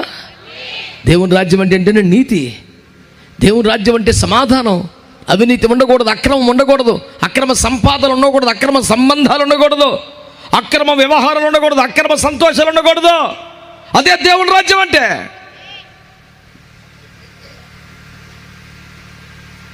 కొట్లాటలు, అల్లర్లు, విరోధాలు, కొండెములు ఉండకూడదు, సమాధానంగా ఉండాలి. మాకు విశాఖపట్నం స్టీల్ ప్లాంట్ దగ్గరలో గొర్రెలవానిపాలెం అనే ప్రాంతంలో దేవుడు ఒక 15 సెంట్లు స్థలం ఇచ్చారు. 2009లో ప్రభువా స్థలం ఇచ్చారు. ఏదో చిన్న ములతగి వేసుకొని చిన్న షెడ్ వేసుకొని ఒక మంచి మందిరం కట్టుకొని అలాగే బతుకుతాం మెల్లిగా మెల్లిగా మెల్లిగా. 2012లో మంచి మందిరం, 2014లో ఇల్లు, ఇలా కట్టుకొని మరి మన సంస్థలో సపోర్ట్లు రిపోర్ట్లు బ్యాచ్ కాదు కదా, ఆడుకుంటాం పోగేసుకుంటాం, అకౌంట్ నెంబర్లు కూడా ఉండదు కదా. మెల్లిగా 2019లో ప్రహరీ గోడ కట్టుకుందాం అనుకున్నాం. ఎప్పుడైతే ప్రహరీ గోడ కడదామని కంచె బీకేసి పునాదులు తవ్వడానికి మనుషులు వచ్చారో ఊరంతా వచ్చేసారు. నలుదిక్కులా నలుగురు హక్కుదారులు ఉంటారు కదండి అవతల భూములు. మా దగ్గర దాకుందంటాడు, నువ్వు యువతలకు వచ్చేసేమంటాడు ఒకడు, మా దాంట్లో తూపేత్తనం అంటాడు ఒకడు. ఇదేంటిది, నీదెంతో నాదెంతో తేల్చడానికి దస్తావేజులు ఉన్నాయి కదా అంటే అవన్నీ సంబంధం అంటాడు. ఎంఆర్ఓ గారికి కంప్లైంట్ పెట్టాం, సర్వేర్ గారిని పంపించారు, ఆర్ఏ గారు వచ్చారు. వాళ్ళందరూ దస్తావేజుల ప్రకారం చూసి ఇదిగో హద్దులని నిర్ణయిస్తే సరే హద్దులు నిర్ణయించారు కదా అని మళ్ళీ గోడ కడదామండి మా తలంలోకి వచ్చేసామన్నాడు. అదేంటి ఎంఆర్ఓ గారు వచ్చారు కదా, సర్వేర్ గారు వచ్చారు కదా, ఆర్ఏ గారు వచ్చారు కదా, ఇదేంటిది అంటే నువ్వు డబ్బులు నుంచి రప్పించేసే వాళ్ళని, దస్తావేజులు అంటే డబ్బులు నుంచి రాయించేసావు.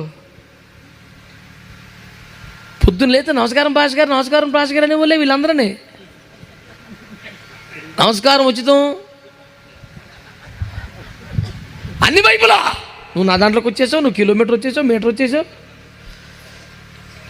పోలీసు వారిని పిలిపించాం, వాళ్ళు వచ్చి ఇంతవరకు పాస్టర్ గారిది దస్తావేజు ప్రకారం ఇది పిచ్చేసలేబాక డ్యామ్ డోమ్ ఏమన్నా ఎదవహలెత్తా మాకు చెప్పండి భాషకెళ్ళి సంగతి చెప్తే వెళ్ళిపోయిన తర్వాత అందరూ వచ్చేసి గీత మీద కూర్చున్నారు. నువ్వు నా దాంట్లోకి వచ్చేసామంటాడు. మళ్ళీ అసే గారు ఫోన్ చేశాను, ఇవాళంతే భాష గారు ఏదోటి చేయమంటే ఏం చేయాలి ఇప్పుడు, ఉన్న 15 సెంట్లు అరెకరం రాయినా. మెల్లిగా విషయం బోధపడింది. నేనేమన్నానంటే సరే నేను దేవుని సేవకుని, సమాధాన సువార్తను ప్రకటించేవాడిని, అడుగు కోసం అంగుళం కోసం వివాదం వద్దు. అన్ని వైపులా మీ లెక్క ప్రకారం నీకు ఇష్టమైన చోటు నువ్వే హద్దు పెట్టు, అక్కడే కడతానంటే 3 దిక్కులా కూడా ఆ స్థలంలో పెట్టిన హద్దుల మీద గోడ కట్టుకున్నాను నేను. నా డాక్యుమెంట్ ప్రకారం యువతల అడుగు దగ్గరికి వెళ్తే అవతల 3 అడుగులు పోయింది. మొత్తం క్యాల్కులేట్ చేస్తే 250 అడుగులు పోయింది. 250 అడుగులు అంటే ఏమన్నా చిన్న విషయం అంటారా? సమాధానాన్ని కాపాడుకోవటం కోసం 250 అడుగులు పోగొట్టుకున్నాను నేను. దాని పేరే దేవుని రాజ్యం. నీతి, సమాధానం, పరిశుద్ధాత్మలు. ఎంత పోయిన తర్వాత ఇంకా ఆనందం ఏముంటుంది?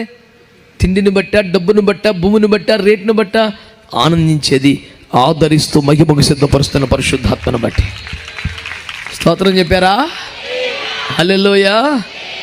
కనుక దేవుని రాజ్యం అంటే మాటలు కాదు, శక్తి. దేవుని రాజ్యం అంటే భోజన పానములు కాదు, నీతి, సమాధానం, పరిశుద్ధాత్మ యందలి ఆనందం. ఆమేన్.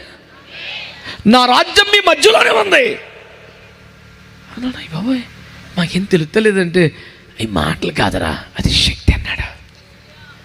అలాగండి అంటే మాత్రమే కాదు, నీతి, సమాధానం. శక్తి ఉంది కాబట్టి అధికారం ఉంది కాబట్టి బలాత్కారంగా కొట్టేసి జనాలను చంపేసి బతకడం కాదు, నీతిగా ఉంటుంది, సమాధానంగా ఉంటుంది.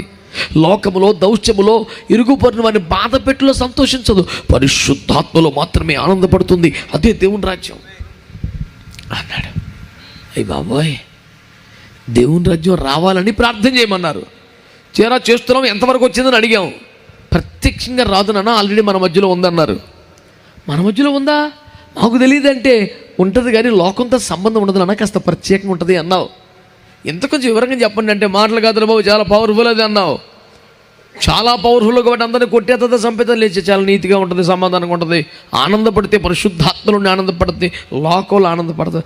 ఎంతకది ఏంటో చెప్పి బాబా చేతను మాకన్నారు. ప్రకటన గ్రంథం 1వ అధ్యాయం 6వ వచనం.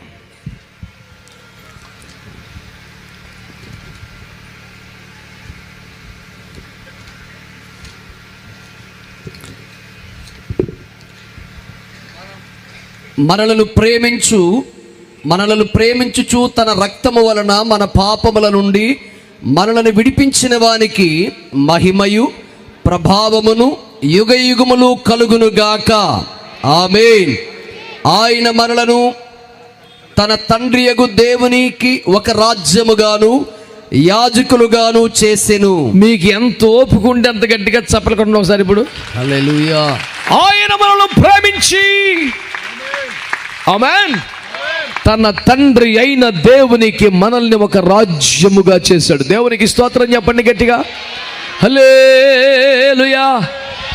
నా రాజ్యం మీ మధ్యలో ఉంది కానీ లోకంతో సంబంధం లేదు. నా రాజ్యం అంటే భోజనము కాదు, పానము కాదు, పరిశుద్ధాత్మలు ఆనందం. నా రాజ్యం అంటే వట్టి మాటలు కాదు, దేవుని శక్తి అన్నాడు.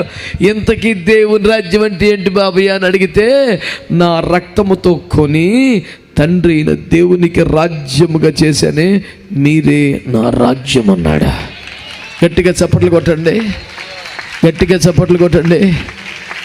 ఇప్పుడు ఒక పాపి అయిన మానవుడు దేవుని రాజ్యం ఎట్లా అయ్యాడంట? ఎట్లా అయ్యాడంట? ఆయన రక్తముతో కొని లోకము నుండి, సాతాను నుండి, వీడి మీద నాకు హక్కు ఉందని చెబుతున్న దుష్టుల నుండి మనల్ని సంపూర్ణంగా విమోచించి దేవుని సొత్తుగా, దేవుని ఆస్తిగా, దేవుని పిల్లలముగా, దేవుని ఇంటి వారముగా మార్చేశాడు. చూడు, అదే మీరే దేవుని రాజ్యం అని చెప్పాడు. నా మాట వినండి. దేవుని రాజ్యం అంటే మనమే. దేవుని రాజ్యం అంటే ఎవరు? యేసు రక్తములో కొనబడి, లోకములో నుండి ప్రత్యేకించబడి, దేవునికి ఒక ఆస్తిగా, సొత్తుగా, స్వాస్థ్యంగా ఎవరైతే ఉండిపోతారో వారే దేవుని రాజ్యం అన్నమాట. తండ్రి అయిన దేవునికి మనల్ని ఒక రాజ్యంగా చేయడానికి యేసు ఈ లోకానికి వచ్చాడు. యేసు తన శరీరంలో ప్రతి అవయవాన్ని గాయపరుచుకున్నాడు, రక్తమంతా కార్చాడు, ప్రాణము పెట్టాడు, చావునే చంపాడు, సజీవుడిగా తిరిగి లేచాడు.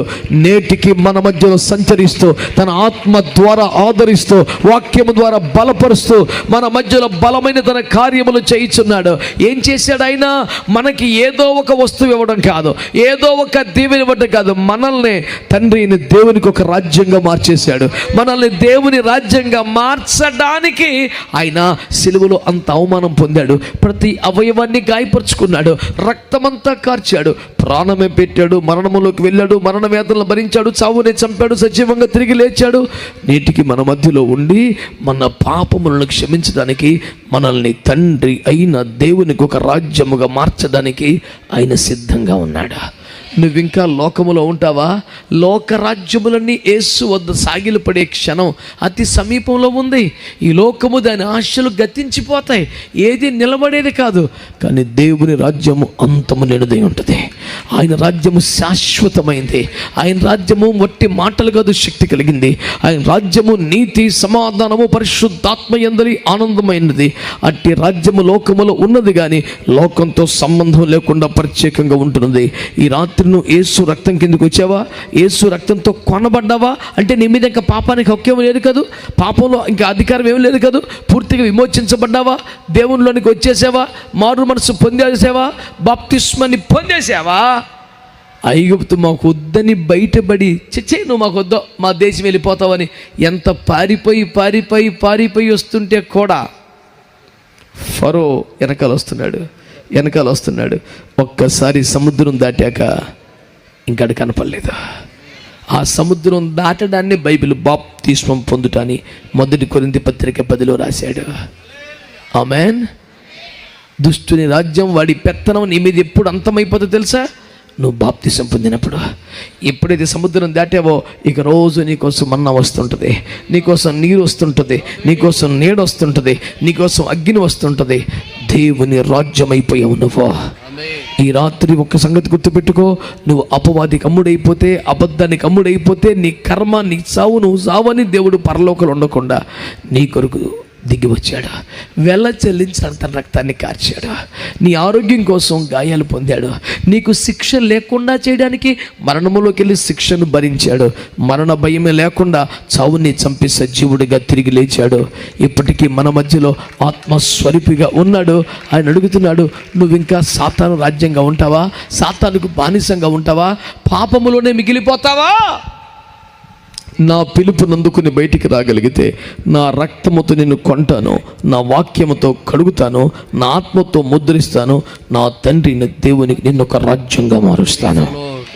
ఆమేన్, ఆమేన్, ఆమేన్. ఎవరో ఒక రాజ్యములో, ఏదో ఒక రాజ్యములో బానిస బతుకుతావా, లేక ప్రతి పాపము నుండి విమోచించబడి దేవునికి ఒక రాజ్యం అవుతావా? పరలోకంలో 24 పెద్దలు ప్రకటన గ్రంథం 5వ అధ్యాయంలో సుమారు 9 దాకా వెళ్ళగలిగితే సింహాసనాలు దిగి కిరీటాలు పక్కన పెట్టి సాష్టాంగపడిపోయి, నువ్వు ఆ జనముల్లో నుండి, జాతుల్లో నుంచి మీ రక్తమిచ్చి ప్రాణమిచ్చి ప్రజలను కొన్నావు, మా తండ్రికి వారిని ఒక రాజ్యంగా చేశావు. ఎవరు యేసు రక్తం కిందికి వచ్చేసారో, ఎవరైతే బాప్తిస్మాన్ని పొందేశారో, ఎవరైతే ఇంకా లోకంతో సంబంధం లేకుండా ప్రత్యేకమైపోయారో వారంతా దేవుని రాజ్యమై ఉన్నారు. దేవుని బిడ్డలారా, యేసు రాజ్య సువార్త సభలలో ఈ రాత్రి ప్రభు నిన్ను అడుగుతున్నది ఒకటే, నీ వలన ఏదైనా ఒక ప్రయోజనం కాదు, నీ వలన ఎంతో కొంత కాను కాదు, నీవే దేవుని రాజ్య పరుడు అయిపోవాలి. నీవే దేవుని ఆత్మచేత ముద్రించబడాలి. నీవే పాపం నుండి సంపూర్ణంగా విమోచించబడాలి. నీవే దేవుని సొత్తుగా, దేవుని రాజ్యంగా మారిపోవాలి. నువ్వంతటి నువ్వు రాలేవు. నిన్ను విడిపించడానికి యేసు రక్తం సిద్ధంగా ఉంది. నిన్ను ప్రత్యేకపరచడానికి బాప్తిస్మం సిద్ధంగా ఉంది. నిన్ను పోషించడానికి పరలోకపు మన్నా, నడిపింపు, అభిషేకం అంతా సిద్ధంగా ఉంది. ఎంతమంది ఇష్టపడతారో తెలుసుకోండి. నిన్ను దేవుని రాజ్యముగా చేయడానికి యేసు రాజు సిద్ధంగా ఉన్నాడు. తలలు వంచి కళ్ళు మూసుకుంటే మనం ప్రార్థన చేద్దాం. తలలు వంచి కళ్ళు మూసుకుంటే మనం ప్రార్థన చేద్దాం. మీకు ఒకవేళ ఆరోగ్యం ఉంటే, మీరు అవకాశంగా ఉంటే మోకరించండి. చిన్న ప్రార్థన చేద్దాం. దేవుడు మనతో మాట్లాడిన సమయం ఈ సమయం.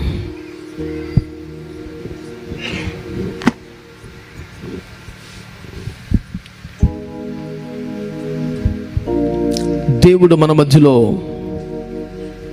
జీవము కలిగిన తన వాక్కును మనకు అనుగ్రహించారు. అందరూ స్వరమెత్తి చక్కగా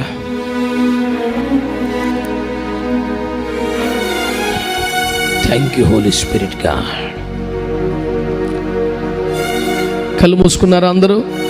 అలాగైతే చేతులెత్తి స్వరమెత్తి ఒక్క నిమిషమైనా ఆగకుండా ఈనాటి ఈ కోడికను ఇంతగా మాకు ఆశీర్వాదకరంగా మార్చేందుకు స్తోత్రమయ్యా అని చక్కగా స్వరమెత్తి చేతులెత్తి హల్లెలూయా.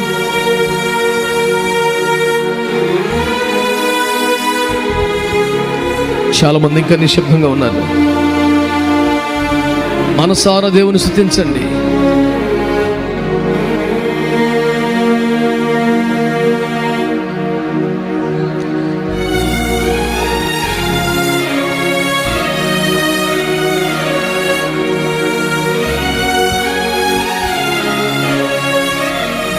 హల్లెలూయా. అయ్యా, నేను ఇంకా పాపములో ఉన్నాను. కొన్ని బుద్ధిహీనమైన, బలహీనమైన పొరపాట్లు నాలో ఉన్నాయి. పాపములను ఏలుబడి చేస్తూ ఉండగా నేను ఎలాగూ నీ రాజ్యము ఉండగలను.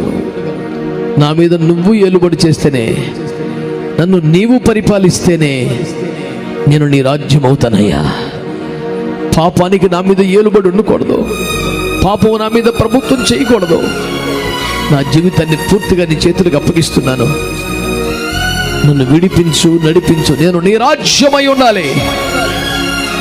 నేను నీ రాజ్యమై ఉండాలి. రారాజుగా నీవే నా గుండెల్లో కొలువై నన్ను పరిపాలించాలి. చాలా మంది నిశ్శబ్దంగా ఉన్నారు. నువ్వు పాపములో ఉంటే, శాపములో ఉంటే దేవుని రాజ్యము కాదు. నువ్వు యేసు రక్తము ద్వారా కొనబడితే, బాప్తిస్మాన్ని పొందితే నీవిక దేవుని రాజ్యమే. యేసు రాజే నిన్ను పరిపాలిస్తాడు. నీతి, సమాధానం, పరిశుద్ధాత్మల ఆనందము, దేవుని శక్తి నీ జీవితంలో భాగమైపోతాయి. అందరూ నోరు తెరిచి ఇంకా బాప్తిసం పొందనవారి రాత్రి తీర్మానం చేసుకోండి. ఇంకా పాపలు ఉన్నవారు దేవుని యొక్క చేతులెత్తి నన్ను విడిపించమని అడగండి. ఒక్కసారి బాప్తిస్మాన్ని పొందావా, నువ్వు దేవుని రాజ్యమై, దేవుని సొత్తై దీవించబడతావు. అందరూ చేతులెత్తి హల్లెలూయా.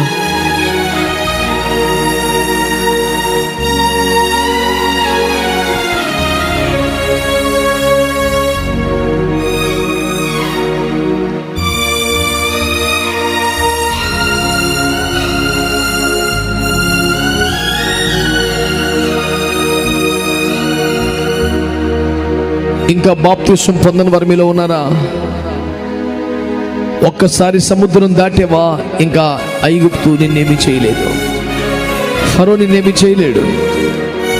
నీకు సంపూర్ణ విమోచన, ఆశీర్వాదం కలుగుతాయి.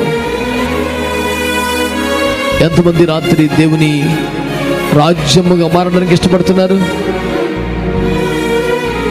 ఎంతమంది బాప్తీస్వాన్ని పొందడానికి తీర్మానం చేసుకుంటున్నారు? మీ కొరకు ప్రార్థించడానికి సేవకులు ఉన్నారు. అలవాటుగా చేతులెత్తే వాళ్ళు కాదు. ఇంకా బాప్తీసం పొందకపోతే, ఇక ఆలస్యం చేయకూడదు అనే తీర్మానానికి వస్తే, బాప్తీసం పొందాలి సభలలో అనే ఆసక్తి నీకుంటే, నీ కుడి చేయి పైకెత్తి తీర్మానం చేయి. బాప్తీసం పొందేసిన వాళ్ళందరూ చేతులు ఎత్తేది కాదు, పొలమని. వినండి, యేసు రక్తముతో కొనబడితేనే, బాప్తీసం పొందితేనే దేవుని రాజ్యమని వాక్యం మాట్లాడింది కనుక, అయ్యా నేను ఇంకా బాప్తిస్మాన్ని పొందలేదు, ఆలస్యం చేయను, వాయిదా వేయను. నేను బాప్తిస్మాన్ని పొంది లోక దాస్యము నుండి, ఐగుప్తు దాస్యం విమోచించబడి దేవుని సొత్తుగా మారిపోతాను, దేవుని రాజ్యంగా మారిపోయింది నా తీర్మానం అనే వాళ్ళు మాత్రమే మీ కుడి చేతిని పైకెత్తండి. సేవకులు మీ కొరకు ప్రార్థన చేస్తారు. దేవుడు మనం దీవించును గాక. ప్రార్థన.